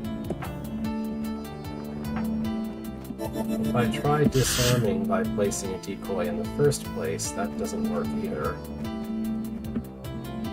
Doesn't it?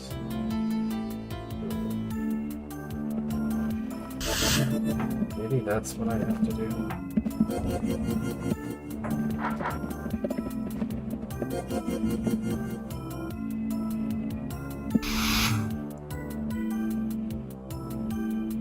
No.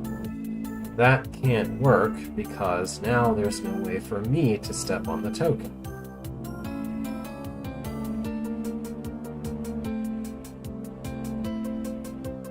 Without using a decoy to kill that one, I guess. And if I use a decoy to kill that one, then I've basically wasted that one anyway. And I've wasted the other decoy too, because then I can't actually go in there. I can't actually bring the decoy out of there that I've used if I use it that way.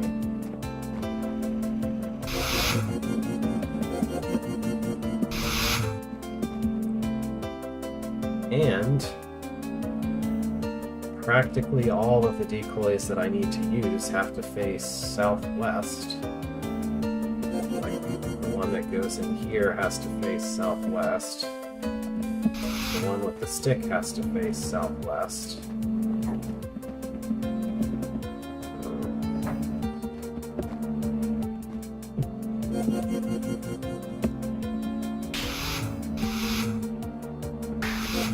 Yeah, and one of them has to face east of some sort.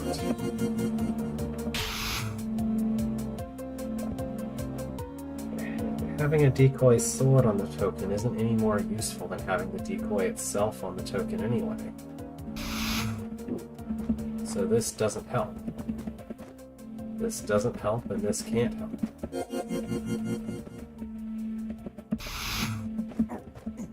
I still can't repress the token, even if I kill a decoy off of it. Again, I say, what am I possibly missing? I need another decoy, and the room doesn't have another potion to place another decoy with.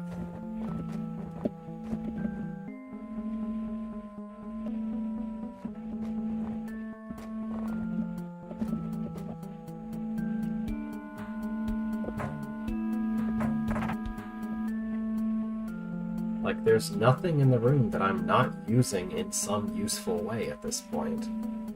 But somehow that still isn't enough.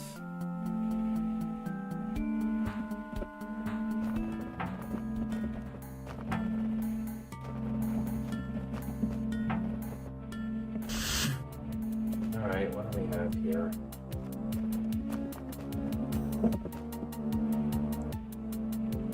Here's the Solus. What is this Solus trying to do? It's just marching ever eastward? Okay. So I guess I probably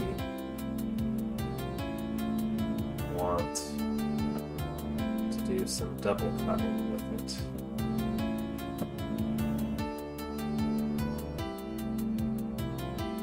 And also I need to kill all of this.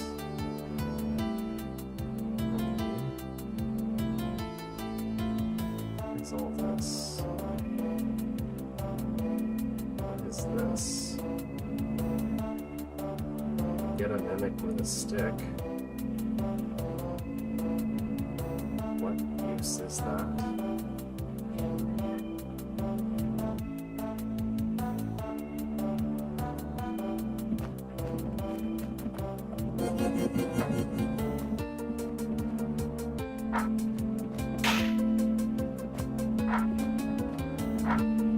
Kill that without any trouble. How am I ever supposed to kill these? No matter what I do, I'll just blow up.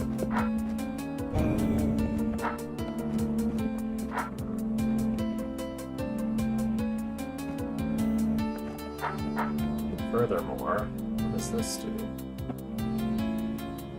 That closes that door.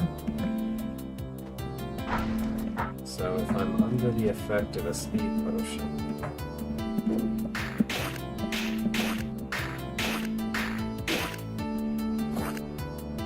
then it closes the door.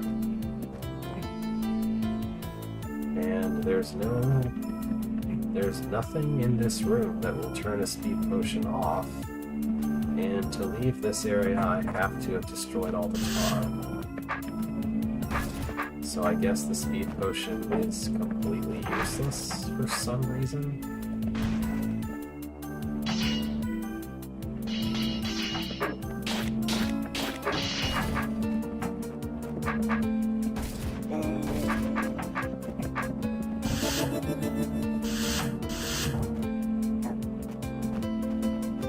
Why is there a speed potion that I literally can't use in this room? Why would that be?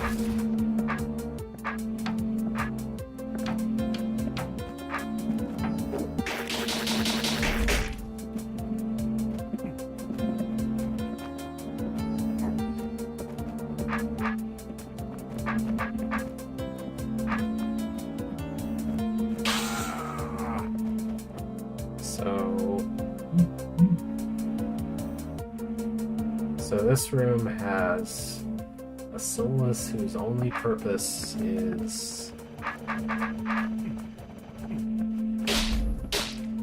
to drop black gates that don't do anything, I guess, and expose a bunch of tar babies that I have no way to clean up.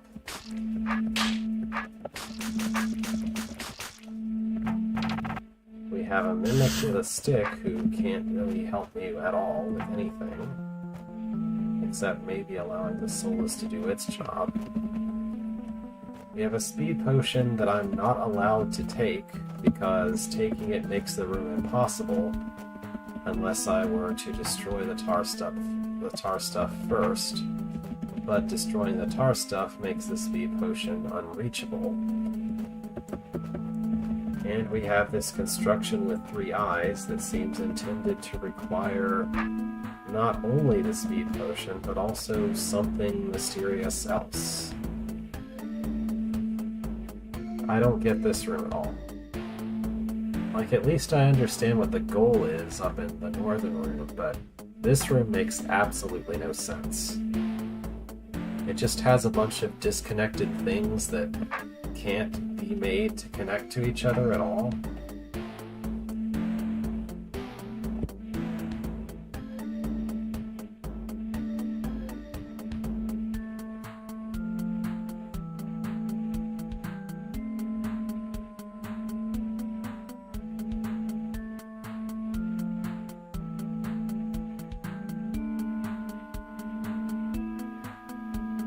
Yeah, there's nothing in this room that works.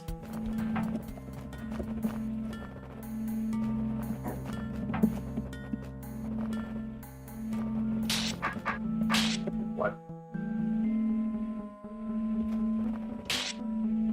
Okay. So this room starts with an unfriendly, arbitrary timer, I guess. That's great. What is the deal here?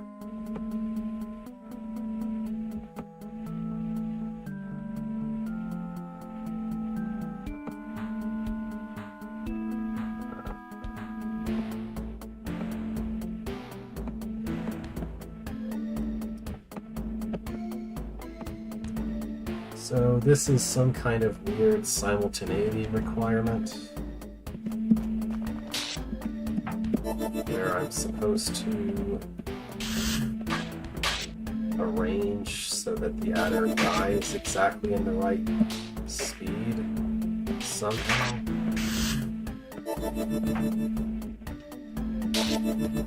I don't know how, but And I guess the first thing I can do is just guess and check that one.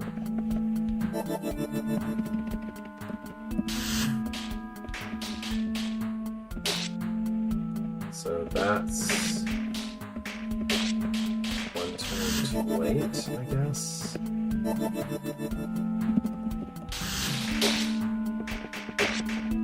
Okay, so that achieves simultaneity.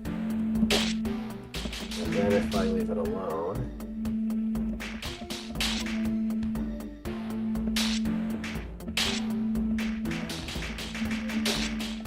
then at some point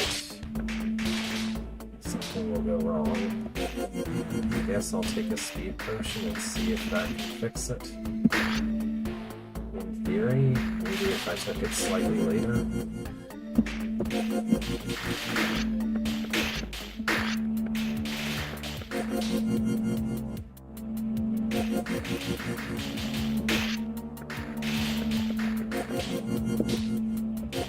Earlier?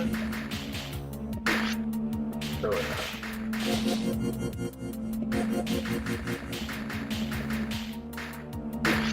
Okay, that works.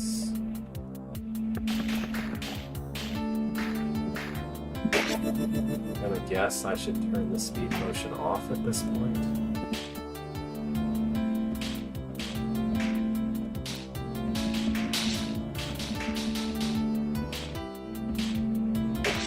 Yeah, that works.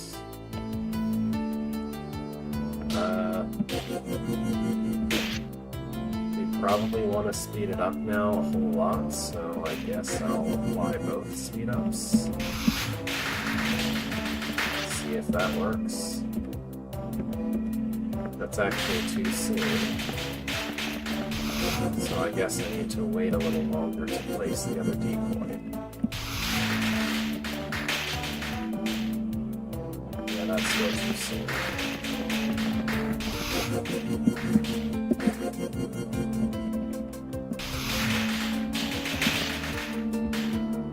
That's still way too soon.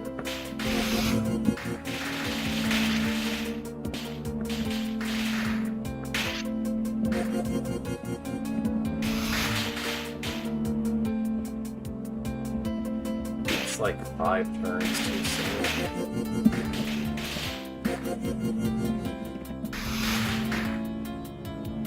Couple turns too soon.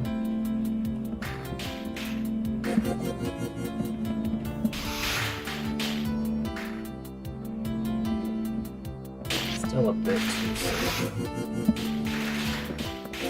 Wait until almost the last turn. Alright, perfect. What a weird move. I mean, it's neat. It's very trial and errorable. Yeah, anyway. Okay. So this is the last room that well, this is seeing the last room, not like the last room in a sense in which I've beaten all the other ones. Looks like I'm not allowed to turn my sword in this room. And this Wubba also disallows something. And this... Okay. So I am required to enter the room facing east. Absolutely required. I'm not allowed to turn my sword. I'm supposed to do this, and then immediately swap guys. I guess that's all there is to it.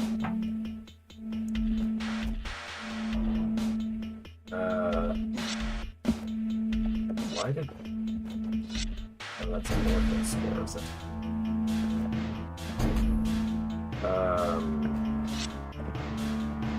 What exactly am I supposed to be trying to do in this room? Clearly something involving the Tar Mother. Why are there 17 things that close this door? Or more like 4, but it's like every single thing that could in this room closes the door.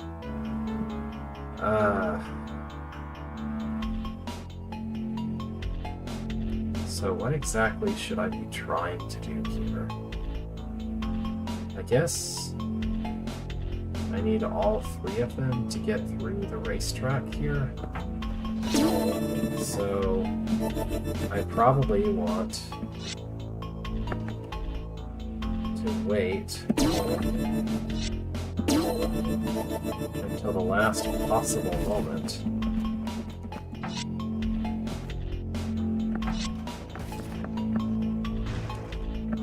to even be starting the race.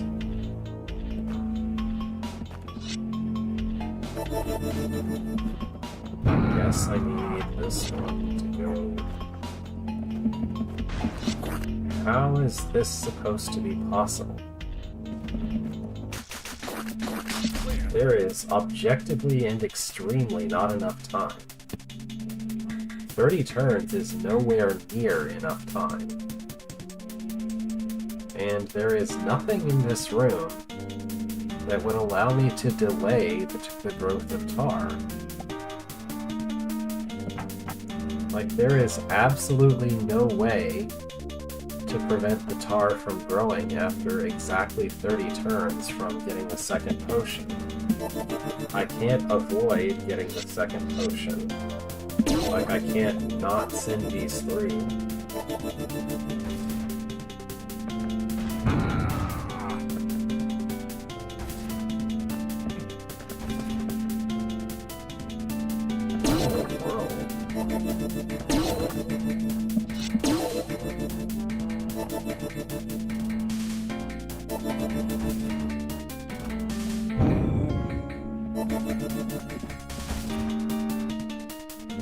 I mean, I can break that. What good does that do? I don't know.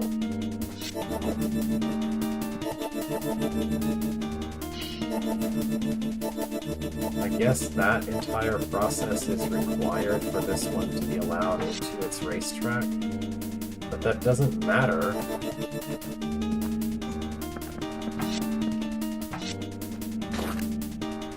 Is this supposed to achieve something? I don't think so.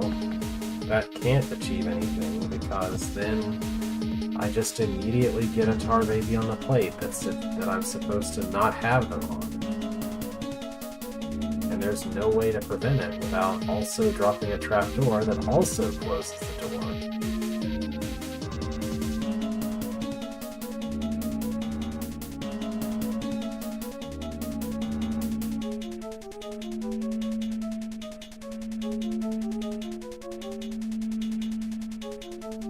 If I go through the entire process to get this one into this position, then there is definitely not enough time to do anything with either of the other 2 clones.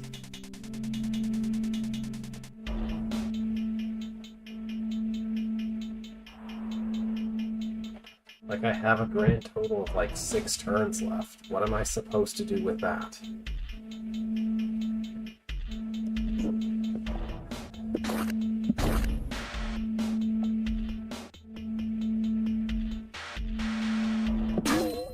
What is this room? I guess if that happens, that's okay.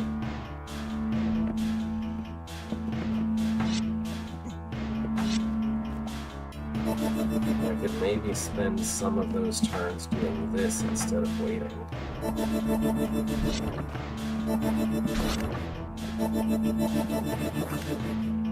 Oh, great. Never mind, this doesn't work. And this can't work, and there's no way to make it work. Great.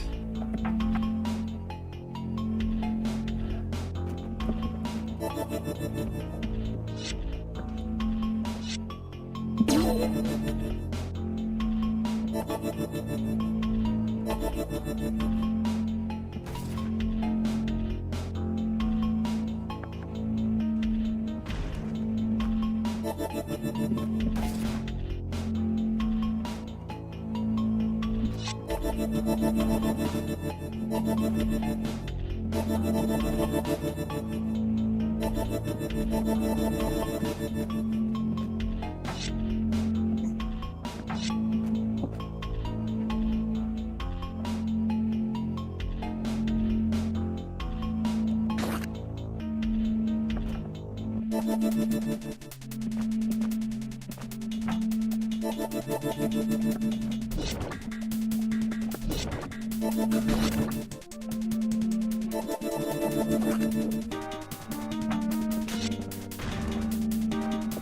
is this even remotely supposed to work?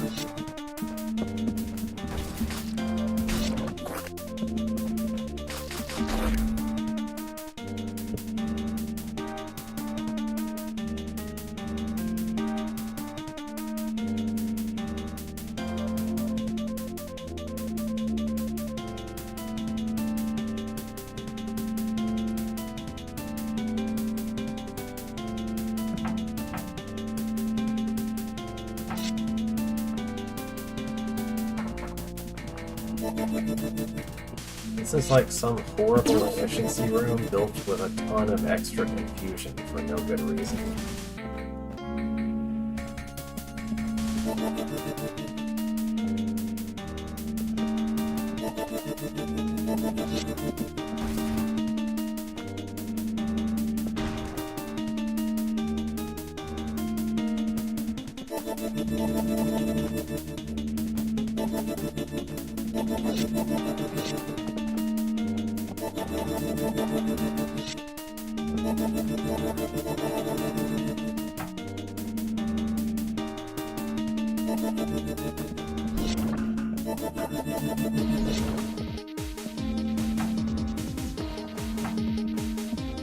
Those ortho squares are nearly impossible to see, by the way. I don't know exactly why it is, but something about the lighting and the way the tiles all look around here, they just don't register as ortho squares unless you look extremely closely.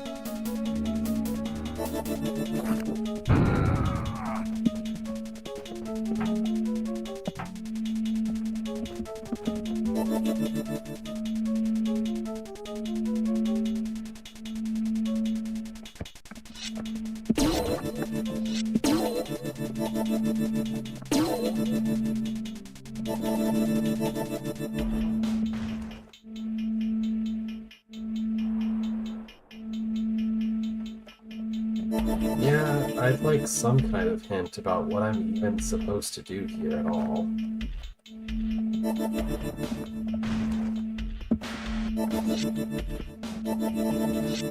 I really don't.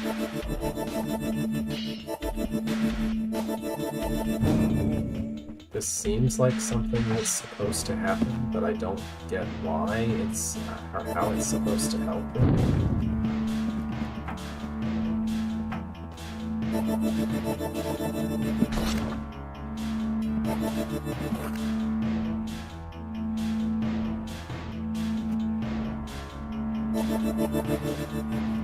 I guess if all three of them were magically all the way over there in that brief amount of time, then they could keep the targets from wandering off onto the plate. But there is really not enough time to achieve that result.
Managed to achieve 20 turns this time. That's good, I guess. I don't really remember doing anything different, but fine.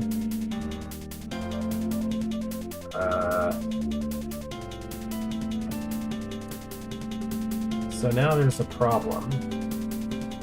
I guess I should just wait for the spikes to get rid of that. Then this one can go do something.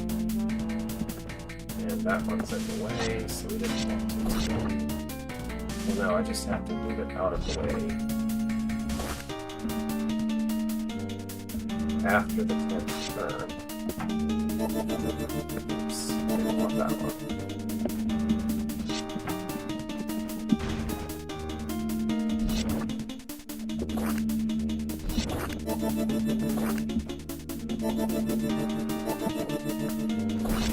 Oh boy.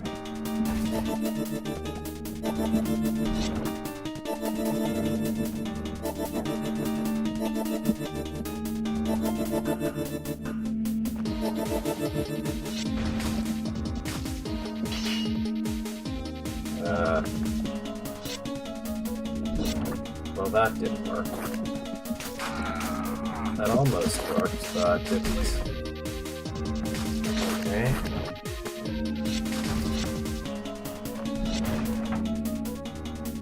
So what could I possibly have done different?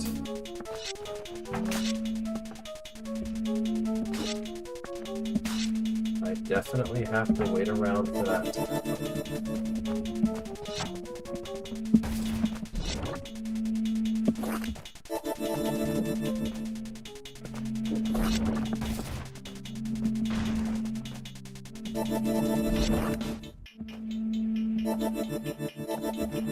Alright, I guess something just didn't line up correctly before. I don't really feel like I did anything different, but I must have, because something different happened. Alright, I guess that's the room. Weird racetrack room. I don't really know how it's possible to be less than about that efficient. Yeah, I bumped the wall or something on my way out, that's it. Everyone else has exactly the same move total. Because it's almost impossible not to, if you're trying. Okay.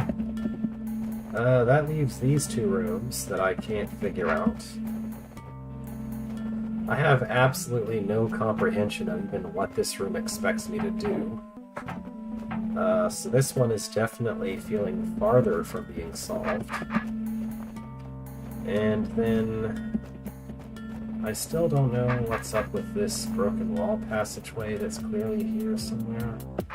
But yeah, this room seems to have one less decoy potion than it's supposed to actually have to be solvable.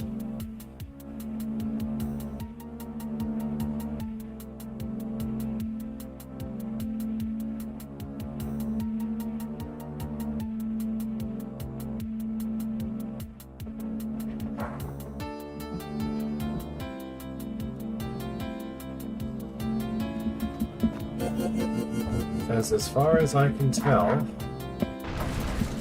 this requires a clone, a decoy. This requires absolutely one decoy to destroy that eye, one decoy to get rid of a speed potion, one decoy to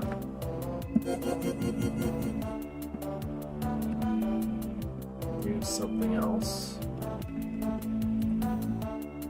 Yeah, one decoy to rearm the player. One decoy to push the decoy that kills the eye. One decoy to rearm the player, which I've already mentioned before, but yes.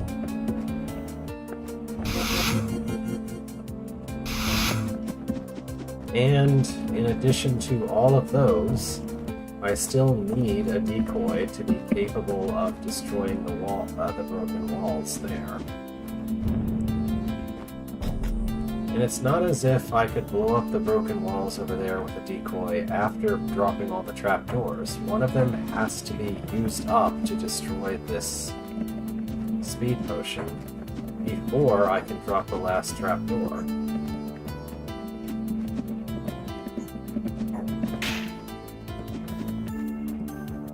So, as far as I can tell, every single move that I've made to this point is absolutely required to reach this point with a speed potion intact. That is, this point with the case of being sped up. Every single action that I've taken so far seems to have been required to reach this point while under the effect of speed potion. Which means that I require another decoy to be able to destroy this explosive, to get rid of the walls.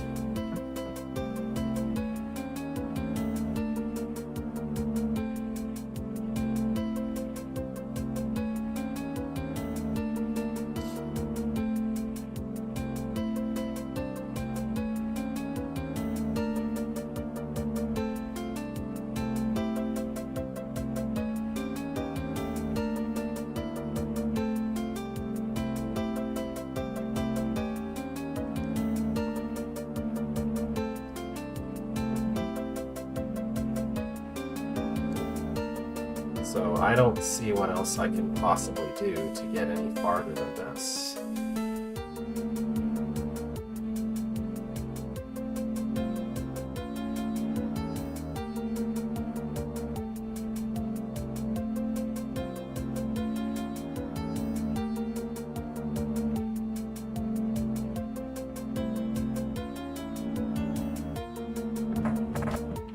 Like, which of those things is somehow not required, or somehow doesn't require a decoy potion?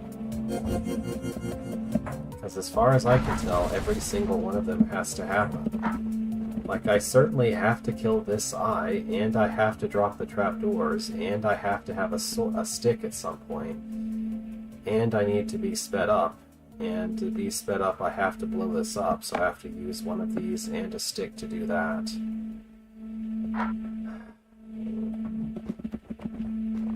I don't know. I feel like this room is a step beyond what I would like, because it's already difficult enough to say, or, I don't know, an interesting enough puzzle to me, that it uses every resource available just to do what I've done so far. Like, is that really not enough already?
I don't see any place where I could possibly do something different. Even at all.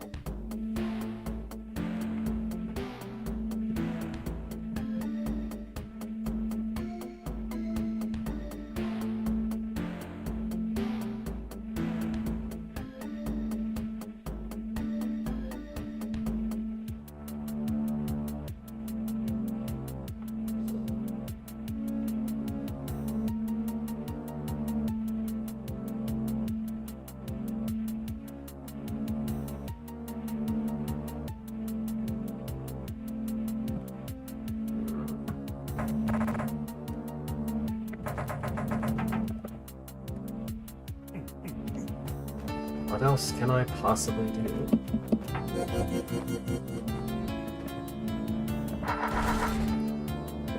I mean, mean, I thought of the idea of trying to activate the disarm token from outside, and then coming inside and reactivating it, but that doesn't work because that places a decoy on the potion, and I have no way to get rid of it, by which I meant the token. So trying to do that just leaves me with a decoy on the token. And if I try to get rid of the decoy on the potion, but on the token by using another decoy, then there's a sword on the token, and that's not any better.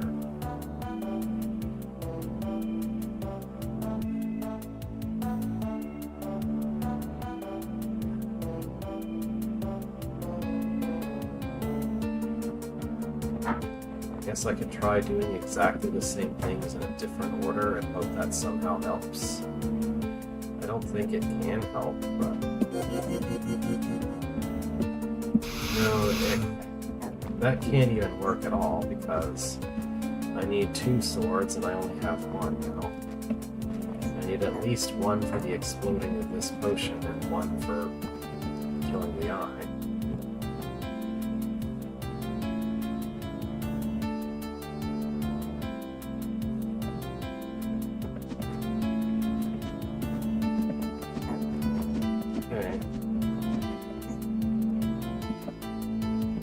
If I could magically teleport one of the powder kegs to that spot, then a south-facing decoy could kill it. But that wouldn't matter because that would waste an explosive, and I already need both of them for other things.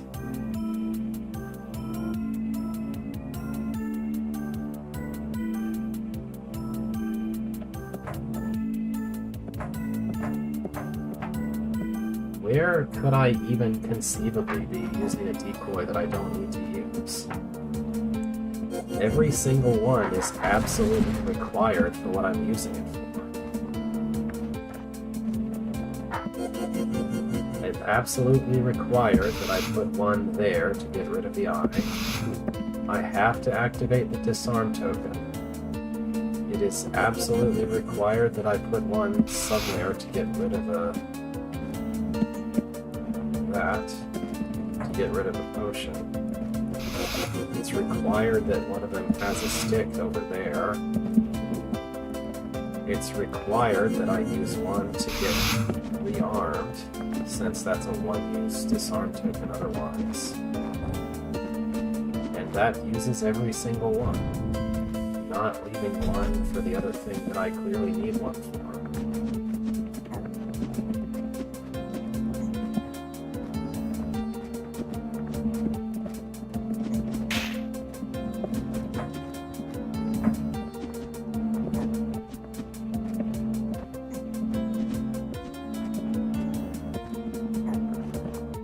I just don't see any conceivable difference that I could possibly make to this.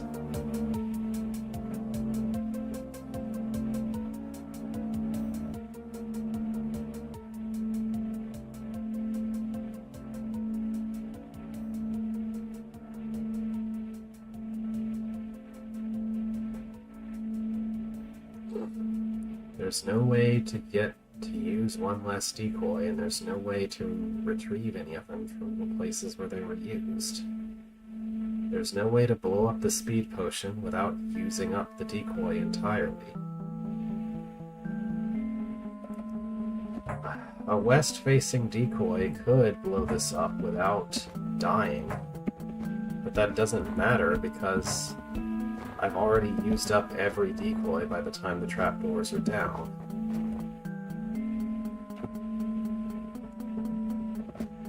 Is that supposed to look like that? That looks weird, doesn't it? Maybe that's because of just the lighting. I don't think it's supposed to make Beethro look like a red square, like a red rectangle. He looks kind of like a green rectangle here, though, so a little less, though.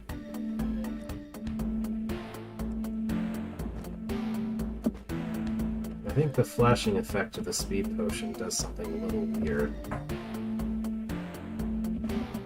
with the lighting. I mean, it makes sense here. The green doesn't look that weird. Somehow the red just kind of looks like he's turning into a red square.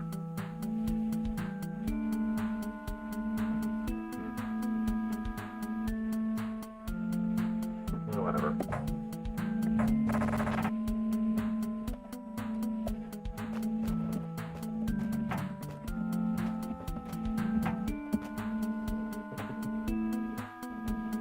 You have any suggestions on where I'm wasting a decoy somehow? Because I can't see anything to do different at this point.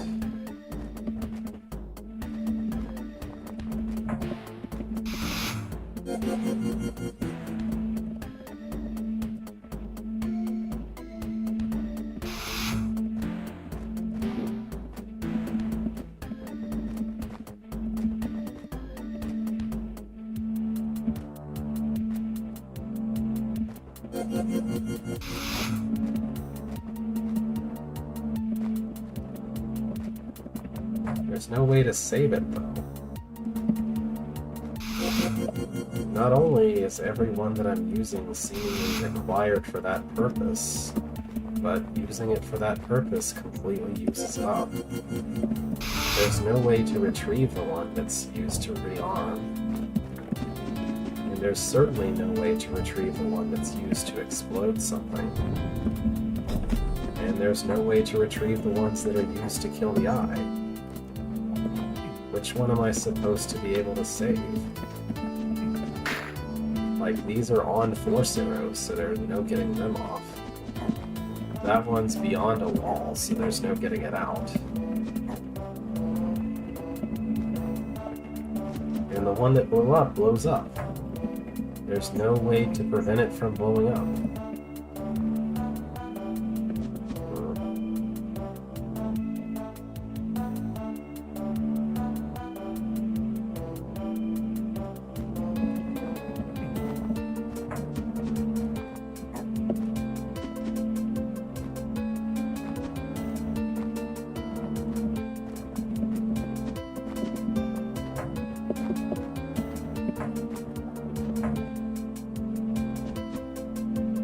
Is it? I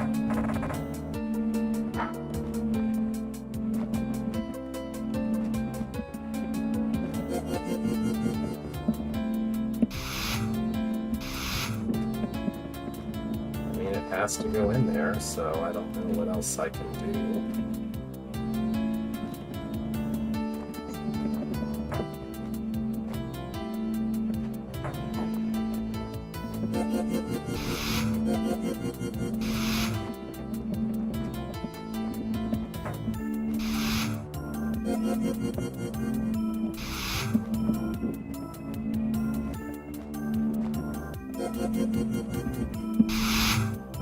Hang on.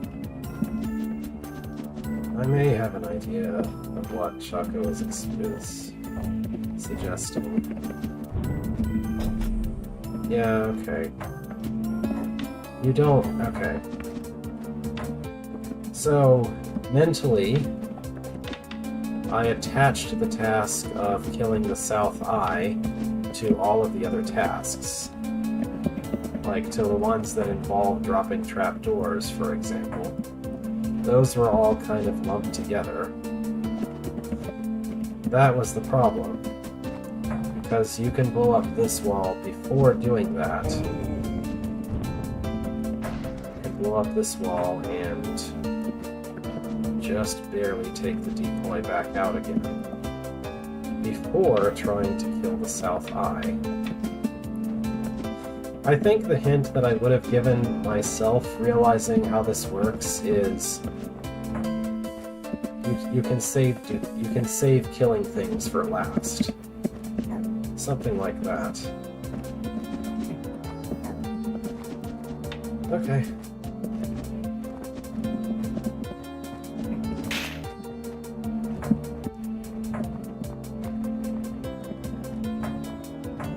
And I've been assuming all along that this is built in such a way that a speed potion and a stick are capable of solving it. And it is.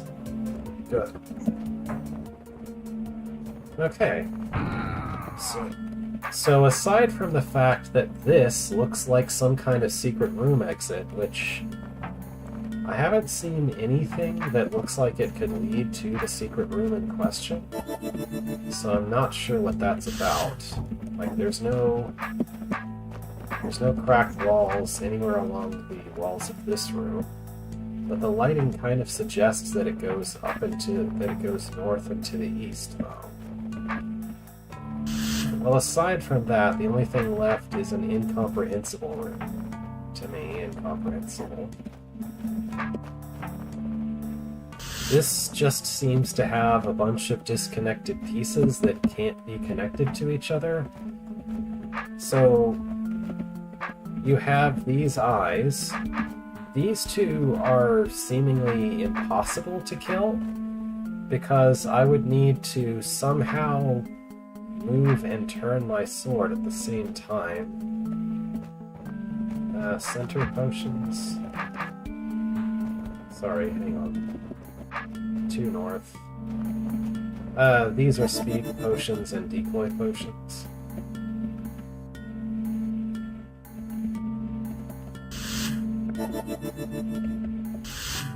Oh wait, that's a clone potion. I forgot. Okay, yeah, that's dumb. I don't know why I didn't think about the fact that that's a clone potion. I used it as a clone potion when solving the room. Okay. So here's a bonus room. I'm actually not too displeased to put off the incomprehensible room for a little later. Although it looks like this bonus room might come with another bonus room.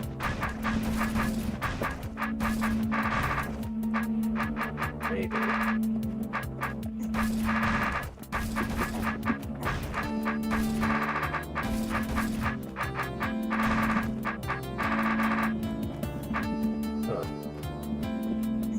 Sure looks like there's still another way to go farther to the west from here. Also, this isn't even a secret room. This is a required room. So that's interesting. What is that? Is that water? The lighting makes it look like some purple ooze. Okay, so there's something here. Oh, rooms plural. Okay. So... Well, I was thinking, oh, there's one required room left, maybe I could finish it off, but if there's a lot more rooms left, well, if there's 3 more rooms left even, I'm less optimistic about that possibility.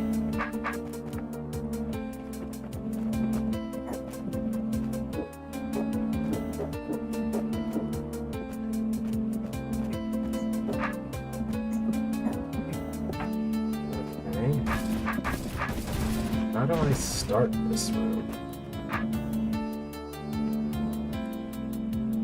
We have a clone potion, which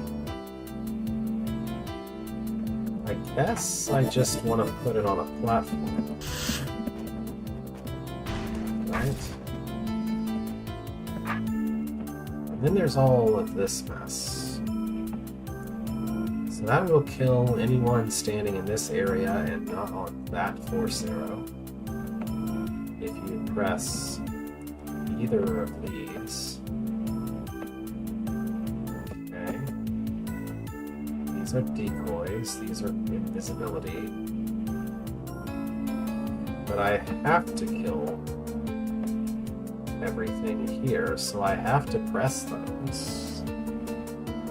Then again, no, I have to toggle this, so the main V throw has to go in there.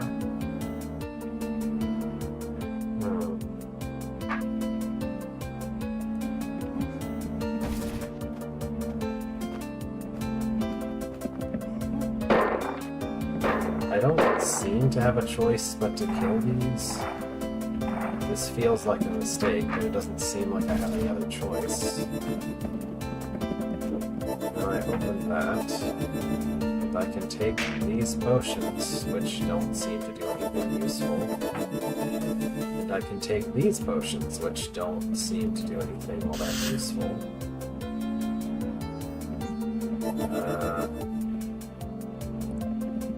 Yep.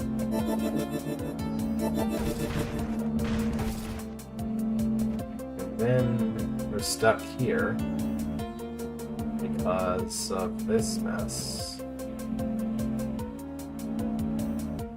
There's not really anything I can do about this.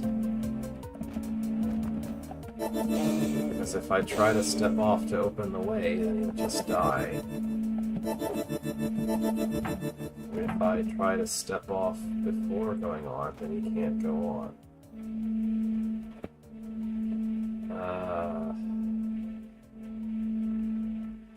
The decoys can't help because of all of the yellow door there.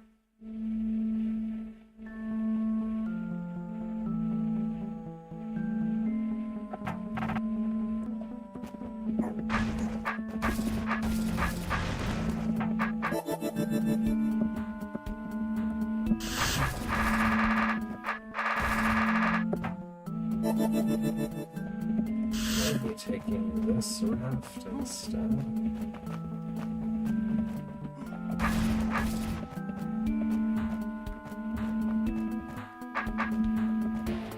Doesn't seem to help. I have access to both of them. Would that help?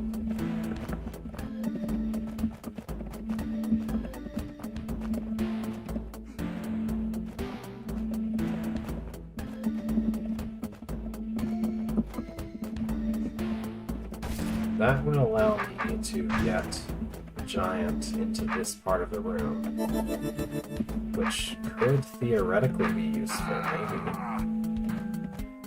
Because the giant could go in there. The giant could toggle things for me instead.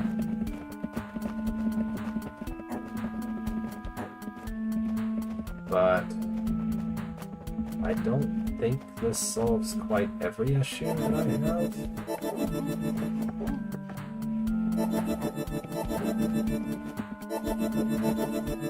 Alright, so do I want this roach to live?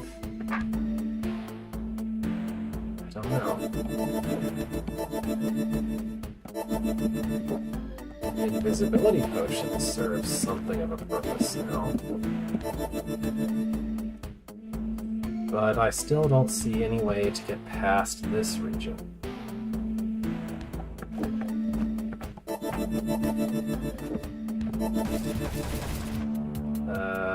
I still die to the hot tiles no matter what. As far as I can tell.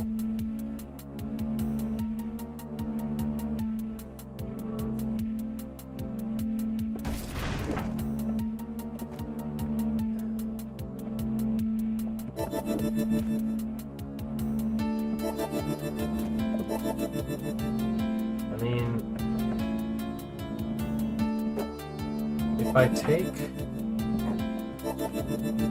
if there were an invisibility potion on these hot tiles, then I can pick it up, and then that would work. But there isn't one. I guess I could place a decoy, but that won't help either. Because he immediately moves, and that's no good. I need him to wait, and then move.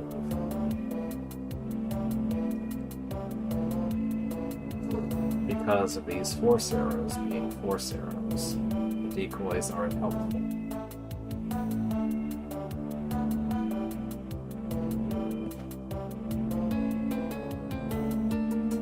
I don't think there's any setup that would cause him to oscillate between two decoys. I really doubt that's possible. I don't think that can happen.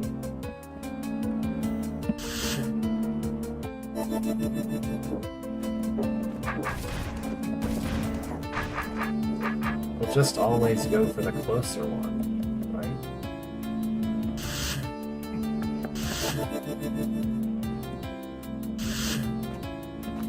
Yeah, I think so. The closer one, the one with the nearest move order, or whatever. And under no circumstances is it going to swap back and forth between them.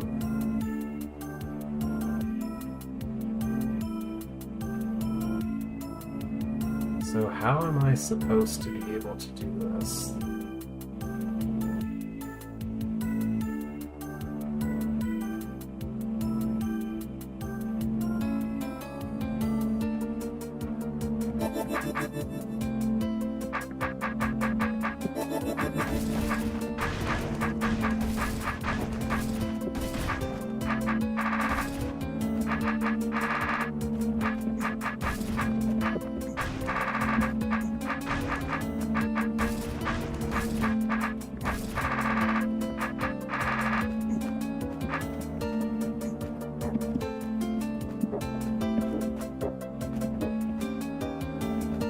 Somehow, the clone that's on the hot tiles needs to do something to cause it to move while being on the hot tiles. But there's nothing that does that in the entire room. There's nothing that would allow me to do that.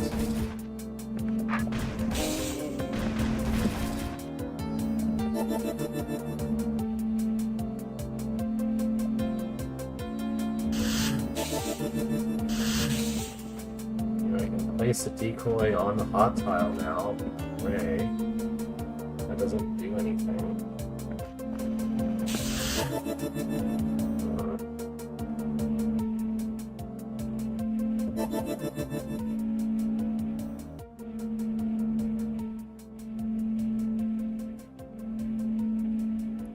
There's a roach I'm not using, but I have no idea how that could help.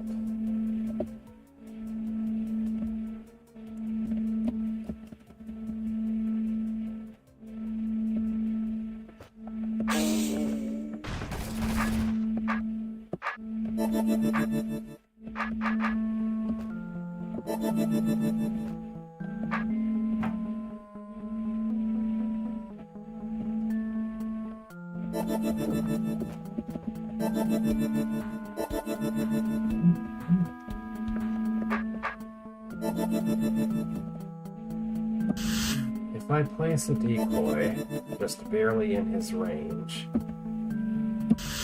we'll pull him onto a plate, then place another decoy that kills that one, then he will still lock me onto the force arrows.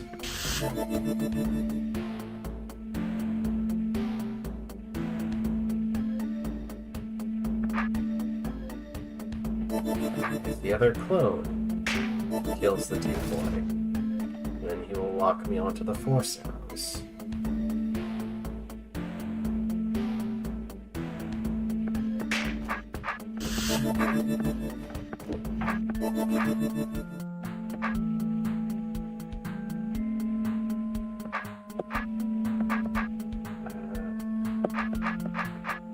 As far as I can tell, being visible doesn't help.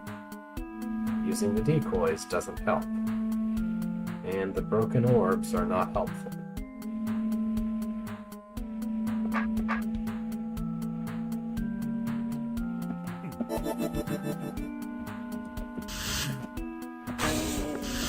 I can put a guy there that he would really like to chase, but can't. Then go kill it. This doesn't help.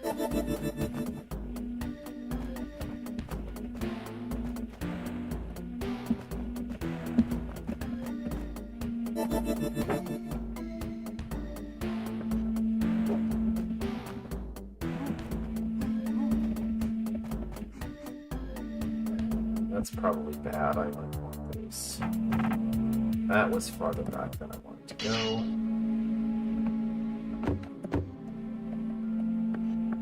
And this is the wrong timeline entirely.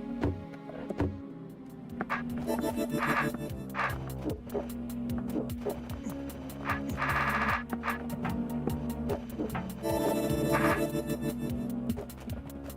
I just wanted to make these rafts accessible. Okay.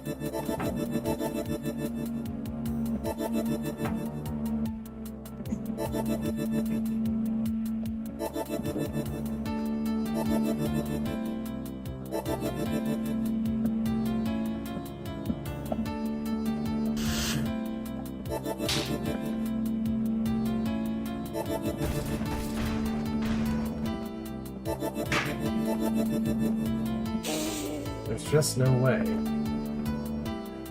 There's no way.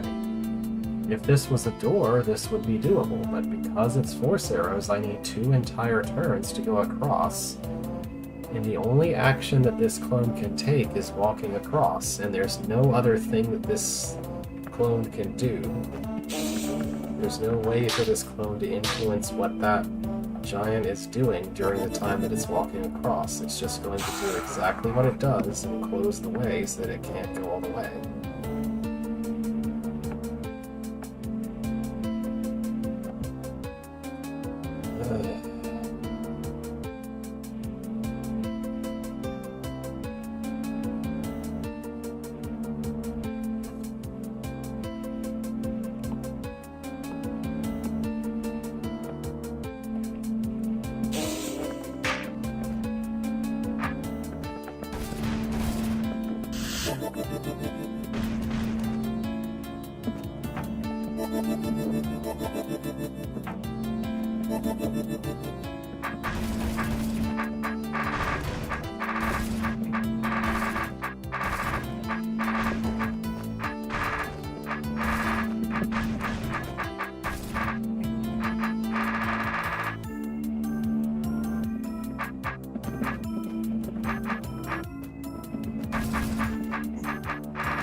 Which probably won't work.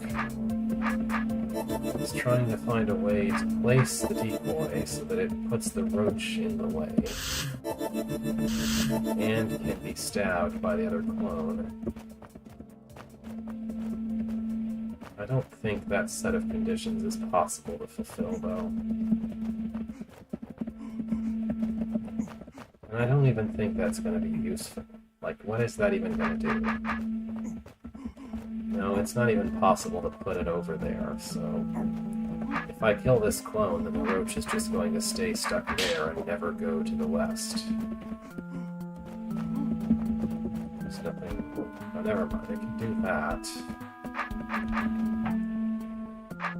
I still don't think there's any conceivable way for this to actually be useful.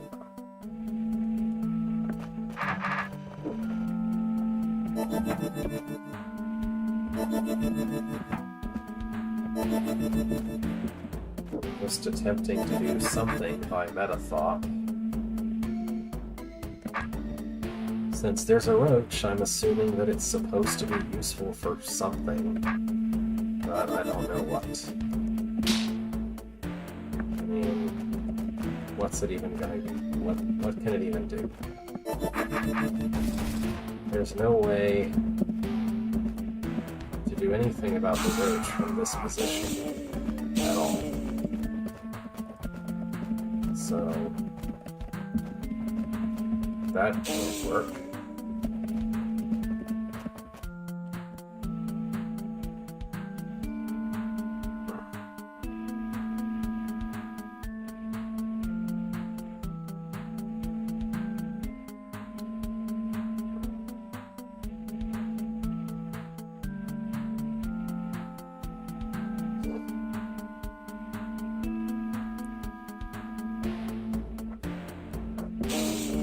I don't see any way for the roach to actually help with this problem, or any other problem this room presents, really. But it sure is there.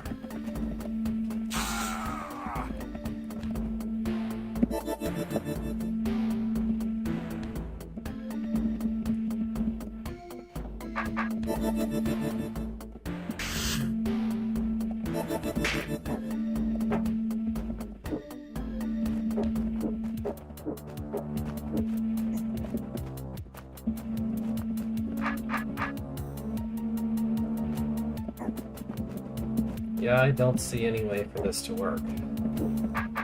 There's not really any other options left that I haven't tried.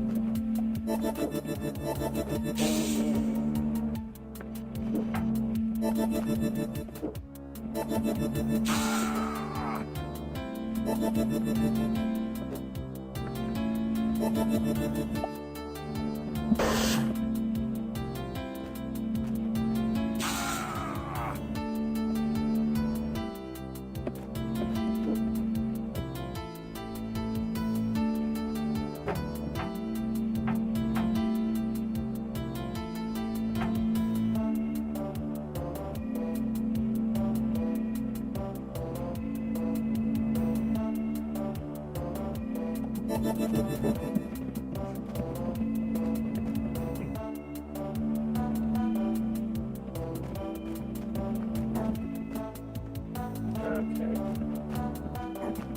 So is this just a loop of rooms?